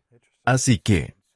Entonces, ¿quieres decir que estos medicamentos te ayudan a no comer más o a digerir la comida más rápido? De hecho, ralentizan el vaciado gástrico para que la comida esté presente por más tiempo y luego esté disponible para la digestión. Quizás por más tiempo. Pero creo que la primera razón es probablemente mucho más, por la que simplemente nuestros apetitos se reducen y estamos comiendo menos comida. Te sientes más lleno porque la comida está dentro de ti más tiempo. ¿Sí? Y el estómago, porque no se vacía, se vuelve más distendido. Y ese es un evento eléctrico. Sentimos que el estómago se está distendiendo y como tal, envía una señal al cerebro de que deberíamos dejar de comer. Hace tiempo se hacía un procedimiento llamado manga gástrica, donde la salida del estómago se comprimía con un dispositivo y como tal, el estómago se distendía más y eso enviaba señales al cerebro haciendo lo mismo. Vaya. ¿Y qué hay de las personas que reducen el estómago con cirugía? No tengo idea cómo se llama ese procedimiento. Sí. ¿Cómo se llama eso? Abren el estómago, lo cortan, lo encogen. Bueno, lo que se ha hecho se llama operación de bypass gástrico, mediante la cual se desvía la salida del estómago de tal manera que, de nuevo, se hace el estómago más pequeño también. Realmente con el mismo objetivo interesante en mente. Hay algunos cambios metabólicos profundos que ocurren a partir de eso, como una mejor funcionalidad de la insulina. Quiero decir, ¿no lo haces en mi posición? No quieres ir allí. No quiero hacerlo. Es difícil de admitir porque creo que es un procedimiento agresivo, pero eso es lo que los datos muestran. Y de manera similar no quería pasar una cantidad excesiva de tiempo hablando sobre estos medicamentos, pero creo que a la gente le interesa. Creo que es algo de lo que se necesita hablar. Es interesante porque creo que deberíamos considerar los pros y los contras de todo lo que está disponible. Una cosa que mencionaste que fue una señal de alarma para mí es si la comida no se está digiriendo y está bloqueada. ¿Significa eso más estreñimiento o solo que tu estómago está más grande por un periodo de tiempo porque la comida sigue ahí? ¿No debería tener como un flujo natural en lugar de una obstrucción como la de una presa? Creo que eso es correcto. Pienso que entre más fisiológicos podamos ser en términos de intervenciones y recomendaciones, mejor. Y una de las complicaciones temidas de estos medicamentos agonistas del GLP-1 es algo llamado gastroparesia o paresia, que significa básicamente una parálisis total del estómago y que puede ser potencialmente mortal. Así que no es común. Se describe como una de las preocupaciones del uso de este tipo de medicamentos. Y como hablamos anteriormente en el ensayo de intervención para pacientes con Parkinson, los problemas gastrointestinales eran muy comunes. Interesante. ¿Cuáles serían las 3 a 5 intervenciones naturales o intervenciones ambientales o alimenticias que realmente podemos tomar hoy para prevenir el Alzheimer o ayudarnos a optimizar la longevidad de nuestra salud y la de nuestro cerebro para el futuro sin necesidad de intervenciones médicas? Primero, permíteme caracterizar el uso de un monitor continuo de glucosa. Tal vez no llamarlo una intervención médica. Pero es una herramienta de evaluación. Sí, estoy muy agradecido. ¿Ahora está disponible? Sin receta alguna. Es decir, es una forma útil en que las personas pueden obtener un dato fundamentalmente importante sobre su fisiología. Y la razón, de nuevo, es como una báscula de baño para mí, que cualquiera puede tener y debería tener. Estás aprendiendo sobre tu peso corporal, pero además deberías aprender sobre tu azúcar en la sangre. Entonces, ¿cuál es la dieta ideal que el Dr. Perlmutter va a describir para su audiencia en su próximo libro? Y creo que deberíamos considerar la pregunta más en la línea de ¿cuál es la dieta ideal para ti y tus necesidades específicas? Personalizado. Correcto. No sé cómo responder a esa pregunta. Conozco aspectos generales y podemos hablar de ellos. En última instancia, la dieta ideal para mí es la que mantiene el azúcar en la sangre bajo control estricto. ¿Y qué tan alto quieres que esté tu nivel de azúcar en la sangre si estás usando un monitor de glucosa? ¿Cuál es el parámetro para ti? Bueno, si tu nivel de azúcar en sangre se eleva a 160 después de una comida de carbohidratos, podrías pensar que 160, 180 es un número alto, pero no es tan importante porque creo que lo que observamos al mirar estas mediciones no es el pico, sino qué tan rápido regresa a la línea base, cuánto tiempo permanece elevado y regresa a la línea base. Si regresa a la línea base rápidamente, entonces el área bajo esa curva es reducida. Si se eleva y permanece elevado por un periodo más largo, entonces tenemos un área más grande bajo la curva, lo cual se traduce en un mal control del azúcar en sangre, amenaza la sensibilidad a la insulina. Eso se convierte en una poderosa amenaza para la salud cerebral. ¿Crees que un monitor de glucosa por unas semanas es algo que las personas deberían considerar para tener más información sobre su salud? Así es. Estabas bastante saludable antes de usar un medidor de glucosa tú mismo, ¿verdad? Cuando empecé a usar el monitor de glucosa estaba muy contento con mis resultados. Pero no puedo ser uno de esos de haz lo que digo, no lo que hago, individuo AB. Mi papá murió de Alzheimer y fue horrible. Sí. Yo no quiero que eso me pase a mí. Más importante, no quiero que mi familia pase por eso otra vez. Así que creo que es esencial presentarme como una persona que practica lo que predica. Por eso, cuando usé un medidor continuo de glucosa, estaba contento con los resultados. Creo que esto no es algo que tengas que hacer día a día por el resto de tu vida. Comienzas a desarrollar una idea de lo que hace tu azúcar en la sangre cuando haces o no ejercicio, cuando duermes bien o no, y cómo se relacionan tus elecciones de alimentos y suplementos. Es interesante también cómo se relacionan otras cosas que mencionaste, como la alulosa con el azúcar en la sangre. Creo que quienes usan un medidor continuo de glucosa se sorprenderán con lo que aprenden sobre sí mismos. En general, evitar los alimentos ultraprocesados estaría en la cima de la lista. Probablemente serán del 3 al 5 también, aunque eso podría cambiar pronto. ¿Realmente? Sí, Ahí están los alimentos ultraprocesados. es un gran problema. Alimentos envasados, carbohidratos procesados, granos. Los granos procesados están por todas partes y me da igual si sabes que son orgánicos, que fueron hechos por esta o aquella empresa que tiene productos veganos, sin OMG. Todo genial, una gran startup.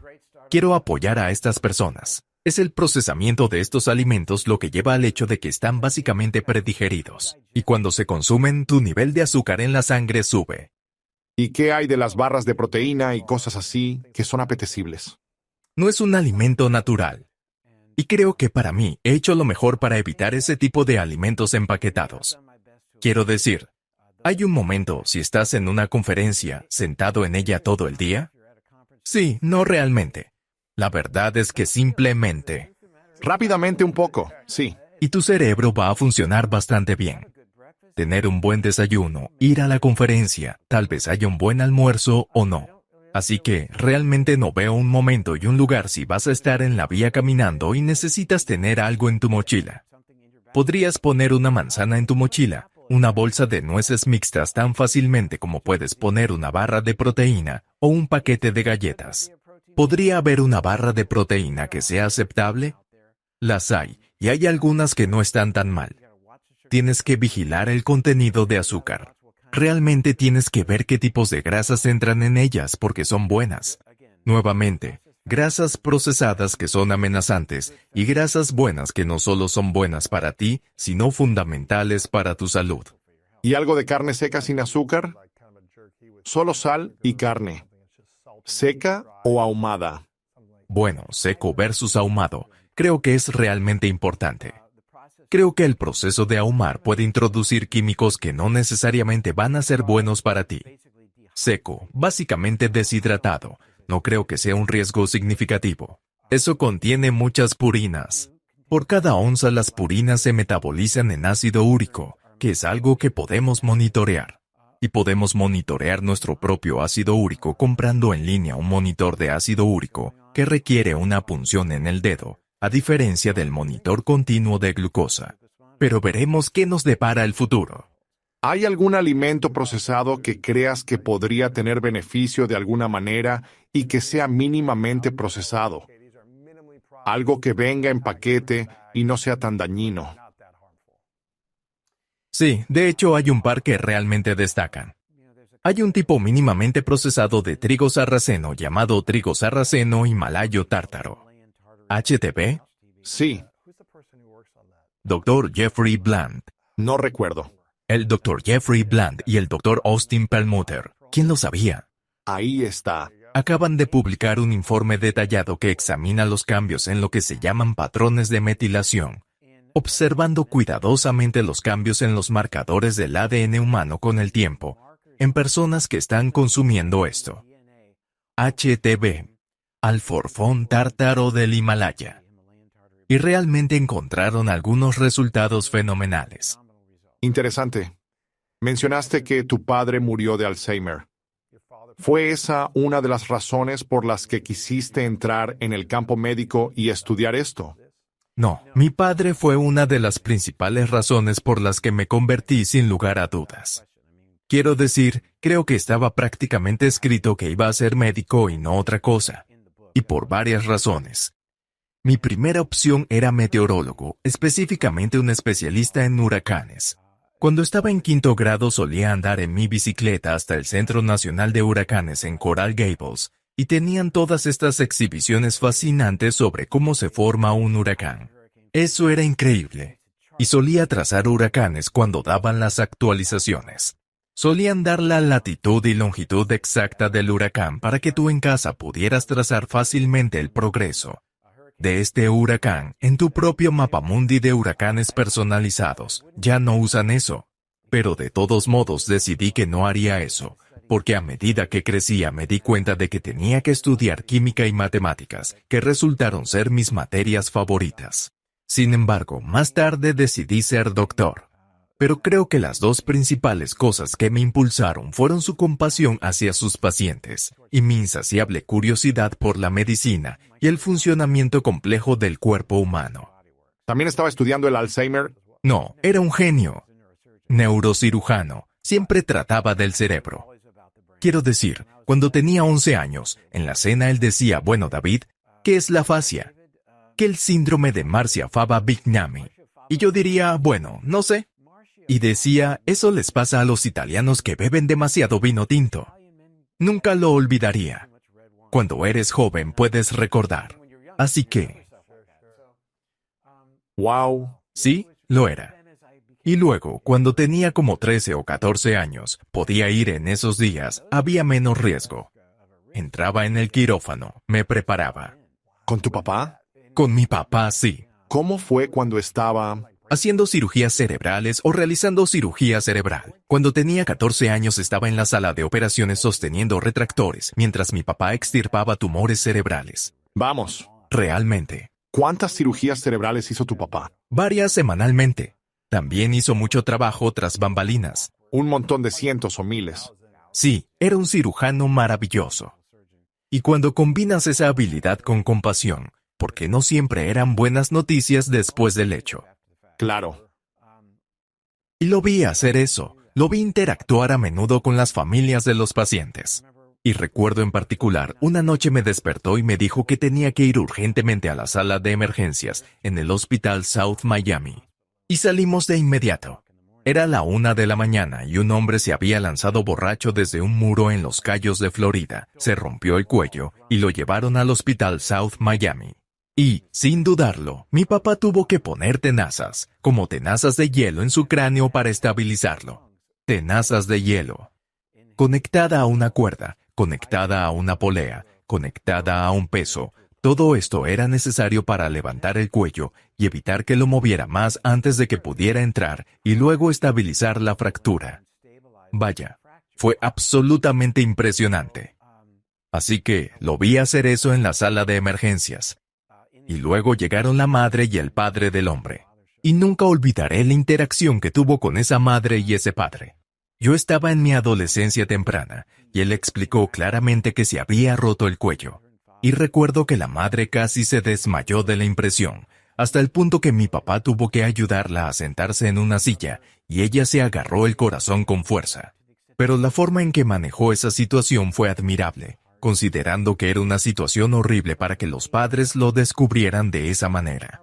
El hijo todavía estaba borracho, así que continuaba un poco desorientado tratando de entender lo que sucedía. No lo olvidaré. Y no olvidaré otro momento de compasión genuina que presencié. Estábamos pescando en el lago, y él atrapó un pez pequeño que no estábamos buscando, y con cuidado le quitó el anzuelo y lo lanzó de nuevo al agua. El pez no estaba bien, aún se movía lentamente. Y observó a ese pez durante probablemente 20 minutos y seguía hablándole y diciéndole, «Puedes hacerlo. Regresa ahora, porque a veces cuando atrapas un pez no lo lleva bien y necesita tiempo para recuperarse». Dejé de pescar y lo observé y lo escuché atentamente. Y finalmente, después de unos momentos, el pez aleteó vigorosamente y se fue nadando lejos. Y solo ese nivel de compasión realmente dejó una huella profunda en mí, en un momento de la vida cuando eres imprimible. Y he reflexionado sobre eso muchas veces a lo largo de los años. Creo que es una canción de Dan Fogelberg que cité en su elogio fúnebre. Quiero salir un segundo. Adelante. Excúsame. Adelante.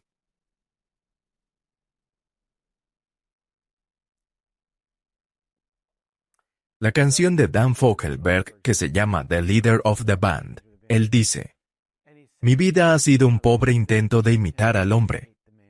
Solo soy un legado viviente del líder de la banda».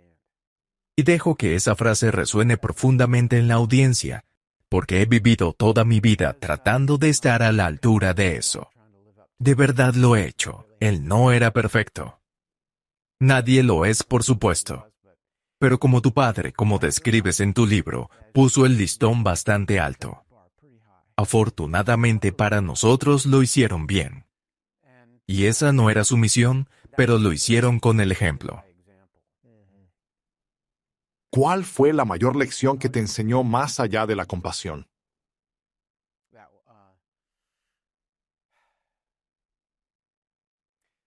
La noción de nobleza obliga.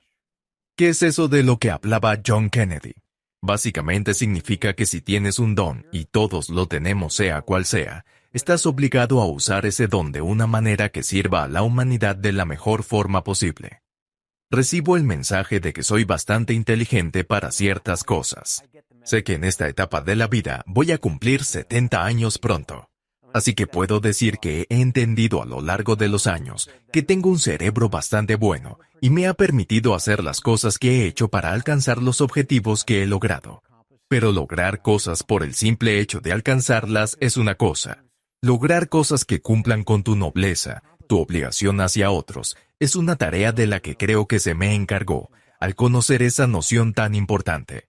Y eso está a la par de lo que es parte de la verdadera compasión humana. Ser compasivo con otros es usar tus habilidades para beneficiarlos, como haces con este maravilloso e inspirador podcast. Quiero decir, se trata de devolver. Ya hablamos sobre eso. ¿Por qué tienes tu podcast traducido al español? Porque muchas personas necesitan la maravillosa información que les estás dando.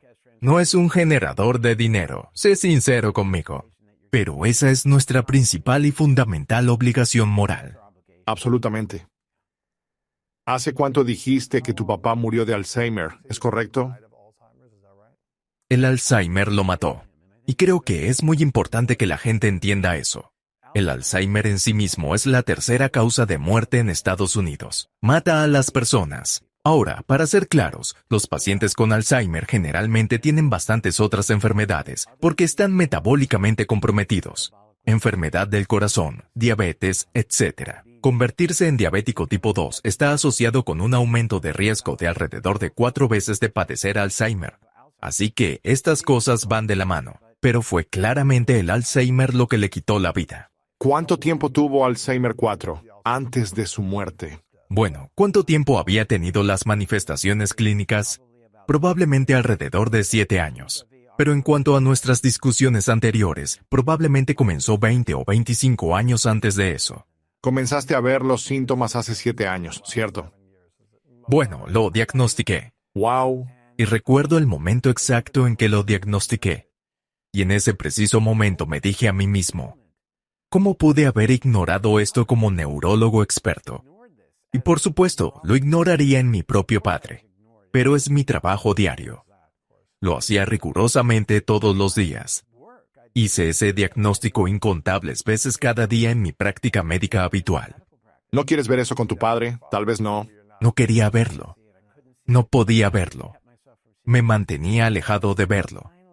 Pero finalmente en una declaración que él hizo, estaba a punto de discutir con él que estaba equivocado. Ese papá. No, de hecho era de otra manera. Cuando finalmente lo entendí dije, wow, aquí estamos. Abróchate el cinturón porque sabes lo que va a pasar. Yo sé mejor que nadie lo que va a pasar. Este ha sido mi trabajo durante décadas. Yo sabía muy bien y luego tuve que decirles a los demás miembros de mi familia, 5 hijos. Tuve que decirles a mis 4 hermanos lo que está pasando aquí, qué esperar. ¿Eres el mayor? El menor. ¡Wow! Podrías pensar que soy el mayor. Lo dicen siempre. Debes sentirte el más viejo o el más joven. Tiene que ser una de las dos. ¿Cuáles fueron las lecciones más grandes que aprendiste en esos 7 años con tu padre? Compasión y a trabajar. A trabajar. Entonces, sí, me he dedicado a esta noción. Y estamos viviendo en un mundo que nuevamente quiere hacernos creer que nuestras elecciones de estilo de vida no importan. Lo son todo. Lo son todo. Esta enfermedad no es causada principalmente por una acumulación de beta-amiloide. El objetivo del beta-amiloide es el enfoque de estos maravillosos nuevos medicamentos que están siendo aprobados por la FDA. No están funcionando. Es un problema metabólico. Eso es lo que grito desde la cima de la montaña. Y tenemos que controlar nuestro metabolismo para ayudar a mantener el cerebro sano y resistente al problema en primer lugar. Y también como una intervención terapéutica. Un monitor de glucosa podría ser el primer paso para entender tus datos personales de cómo alimentos, entornos, entrenamientos y suplementos te afectan positivamente o negativamente, de modo que tengas mejores datos para tomar decisiones. ¿Sí? Y pienso que realmente se origina en nuestras creencias. Hay una larga y difícil cita de Mahatma Gandhi que dice: nuestras creencias se convierten en nuestros pensamientos y nuestros pensamientos se convierten en nuestras palabras. Nuestras palabras se convierten en nuestras acciones. Nuestras acciones se convierten en nuestros hábitos. Nuestros hábitos finalmente se convierten en nuestro destino. Nuestras creencias se convierten en nuestro destino, nuestro inevitable futuro. Nuestras creencias. Si creemos firmemente que podemos vivir nuestras vidas y que la medicina nos salvará, entonces será nuestro destino. Que estaremos destinados a estas enfermedades que tanto tememos enfrentar. La gente teme al Alzheimer más que cualquier otra situación al final de sus largas vidas. Cierto. La capacidad o la falta de capacidad para el autocuidado, ser una carga para otros. Depender de otras personas para todo, sí. Robert Kennedy dijo, algunos hombres ven las cosas como son y se preguntan por qué. Otros ven las cosas como podrían ser y dicen, ¿por qué no? Creo que hoy en día debería decirse a algunas personas. Hagámoslo políticamente correcto e inclusivo. El punto es que, ¿cómo podría ser sin Alzheimer? Podría ser erradicado o podríamos reducirlo a la mitad. Absolutamente podríamos reducirlo a la mitad si este mensaje pudiera integrarse en la política.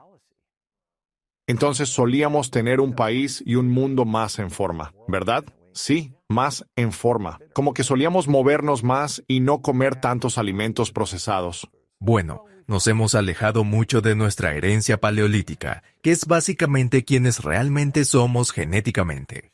Todavía somos sin duda individuos paleolíticos, y aún toda nuestra fisiología a través de nuestra genética está diseñada para expresarse de una manera que nos mantiene saludables siempre que recibas las señales ambientales externas adecuadas, que incluyen comida, ejercicio, descanso, etc., en alineación completa con nuestra genética, y lamentablemente no lo está. Pero digo esto con la salvedad de que la expectativa de vida hace 100 años era más corta. ¿No es correcto eso? Aunque ahora tenemos más enfermedades, obesidad y problemas estructurales, tenemos una expectativa de vida más larga que hace 100 años, cuando consumíamos menos alimentos procesados. Bueno, ¿qué es la expectativa de vida? Y cuando hablas de la expectativa de vida de nuestra población, si fueras a determinar la expectativa de vida de la población de 1900, tomas a 1000 personas y te preguntas, ¿cuánto tiempo vivieron? Y luego harías el promedio. Bueno, en esos días había mucha mortalidad infantil, muchas muertes durante el parto, y eso acortó la expectativa de vida. Había muchas muertes por trauma, muchas por infección. Y prestar atención a esas cosas mejoró nuestra expectativa de vida. Y tienes razón, la expectativa de vida sí aumentó con el tiempo. Pero curiosamente ahora, en los últimos 4 años, por primera vez en la historia humana, la expectativa de vida está disminuyendo realmente. Así que, finalmente, nos ha alcanzado realmente. Esperanza de vida para los estadounidenses actualmente. Ahora los hombres están en los mediados de los años 70 y las mujeres en los finales de los 70. Podemos hacerlo mejor que eso. O sea, ¿qué está matando a la gente ahora? No son tanto las enfermedades infecciosas. ¿Qué está matando a las personas? Lo mencioné antes. Según la Organización Mundial de la Salud, la causa número 1 son las condiciones crónicas degenerativas que nos roban la capacidad no solo de vivir una larga vida, sino de tener un mayor periodo de salud. Así que vivimos una vida más saludable. Y estas son condiciones causadas por la alteración de nuestro metabolismo. Cerramos el círculo y estas están influenciadas por nuestras decisiones de estilo de vida momento a momento. Cuando escuchas que la esperanza de vida es 77 o lo que sea en los hombres, ¿cómo te afecta mental o emocionalmente a medida que te acercas a los 70? Sabes, algo de lo que me gusta hablar, pero ¿cómo enfrentas la vida con esa información? No diciendo que, mi vida se acaba en cierta cantidad de años. Pero ¿cómo lo piensas entonces? Y asumo que tienes muchos amigos, colegas y personas en tu vida que has perdido a medida que envejecen y has visto morir a personas. Sí. ¿Cómo te afecta en esta temporada? Bueno, tengo que admitir que ciertamente no me detengo mucho en el hecho de estar donde estoy en el reloj cronológico. Sé que mi reloj biológico me coloca en los bajos 60. Eso ciertamente es genial. Seguro. Sí. Te ves saludable. No pensaría que tienes 70. No, aún no estoy allí. Me faltan un par de meses. Pero no estoy de mediana edad. Si vamos a morir a los 75, entonces 37 y medio es el punto máximo. ¿Verdad? Así que eso es medio. Estoy muy por encima de la mediana edad. No lo pienso. Pero sabes, James Taylor escribió una canción llamada El secreto apóstrofe. Vida. El secreto de la vida. Y el secreto de la vida es disfrutar el paso del tiempo. Cualquier tonto puede hacerlo, no tiene ciencia. Einstein dijo que nunca pudo entender cómo los planetas giran por el espacio, la sonrisa en su rostro. Así que, creo que se trata de disfrutar y reconocer que el tiempo está pasando y gozar las diferentes fases del momento. Es buena manera de vivir. Yo juego mucho al pickleball, y las personas con las que juego, o que están jugando pickleball donde yo juego, estoy más o menos en la mitad de la edad de esas personas. Así que hay gente. Wow.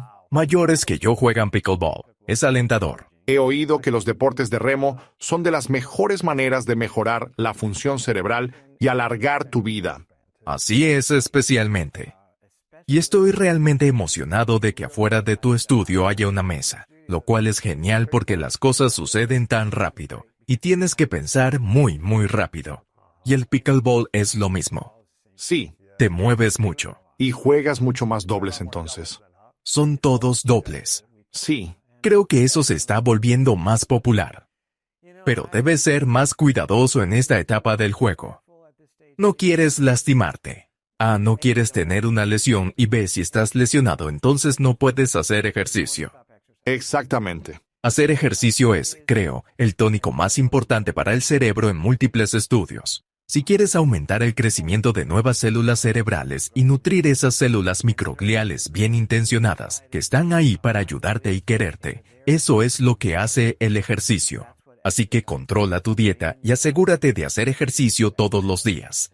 Sí, esto es poderoso. David, agradezco que hayas venido aquí. Hay tanta información en esto. Quiero enviar a la gente a tu sitio, drperlmutter.com. Estás en todas las redes sociales, David Perlmutter o David Perlmutter, Maryland, en ciertos lugares. Compartiremos toda esta información también. Tienes 15 libros y vienen más en camino. ¿Cómo podemos ayudarte hoy? ¿Qué podemos hacer para apoyarte? Bueno, esa es realmente una buena pregunta que me estás haciendo. Diría que, sí, mira detenidamente la información que estoy compartiendo contigo. Piénsalo bien y reconoce que hay dos lados de la historia que deberías considerar. Y mantén siempre la mente abierta a la posibilidad de que algunas de las cosas que puedas estar escuchando sobre tu salud, tal vez no necesariamente tengan tus verdaderos intereses en el corazón. ¿Cómo me beneficia compartir esta información? Me hace inmensamente feliz pensar que hay algunas personas que van a escuchar mi mensaje y realmente estarán mejor por ello. Y ese es precisamente el objetivo. Aprecio mucho eso. Eso es genial. ¿Hay un libro reciente que podamos recomendar que la gente lea? Mi último libro se llamó Drop Acid y trata sobre el ácido úrico. Mi próximo libro se titula provisionalmente Brain Wars y trata sobre la guerra en tu cerebro, entre las células microgliales buenas y malas y cómo podemos afectar absolutamente el resultado de esta confrontación. Brain Wars. Me gusta. Te hice esta pregunta la última vez. 3 verdades. Tengo curiosidad si tienes verdades diferentes esta vez. Si solo pudieras dejar 3 lecciones al mundo al final de tu vida, puedes seguir creando lo que deseas, lograr vivir la vida que quieres, pero por alguna razón tienes que llevarte todo tu contenido o se borra de nuestra existencia. Pero puedes dejar 3 lecciones, 3 cosas que sabes que son verdad. ¿Qué dejarías atrás? ¿Cuáles serían las 3 verdades? Bueno, no sé qué respondí la última vez, pero lo que realmente resuena conmigo en este momento es ser tan compasivo como puedas con todos en tu vida. Todos con los que interactúas, ya que necesitamos eso ahora más que nunca. El número 2 es ser un buen oyente. Y el número 3 es expresar siempre tu gratitud sincera. Estoy agradecido por ti, David. Aprecio tu constante investigación y sabiduría al traer esta información a la gente. Y te agradezco que me permitas hacerte preguntas como, ¿puedes explicarlo como si tuviera 9 años para poder entenderlo? Porque creo que escuchamos estas palabras grandes y esa terminología y no las entiendo completamente.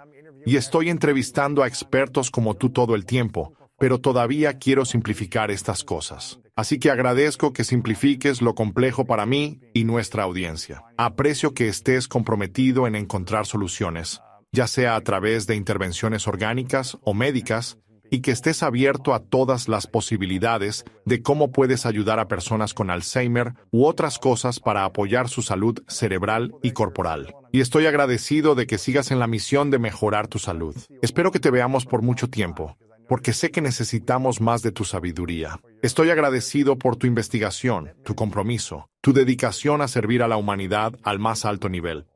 Bueno, y quiero decir también que creo que tenemos una conexión muy especial. Y la razón por la que lo digo es porque no sé cuántos años han pasado desde que me senté en esta silla y hablamos, pero siento como si nunca me hubiera ido. Siento que simplemente continuamos desde donde lo dejamos. Y eso es muy, muy especial, y estoy agradecido por eso. Lo aprecio. Lo haremos de nuevo. Estoy emocionado. Cuando salga tu próximo libro, te invitaremos de vuelta. Pregunta final, David. ¿Cuál es tu definición de grandeza?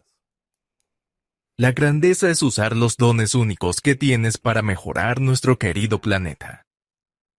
Y creo que eso es bastante similar a lo que dije la última vez. No sé. Lo verificaremos y lo veremos. Exactamente qué dije la última vez. Voy a ver qué dijiste. David, muchas gracias por estar aquí. Te lo agradezco. Un factor que te mata son las alertas. Las alertas simplemente te destrozan. Porque cada vez que recibes una alerta, sea lo que sea, que estés haciendo en ese momento, cambias tu enfoque hacia lo que te está alertando. ¿Y cuántas personas tienen Apple Watches que les alertan cada vez que reciben un correo electrónico?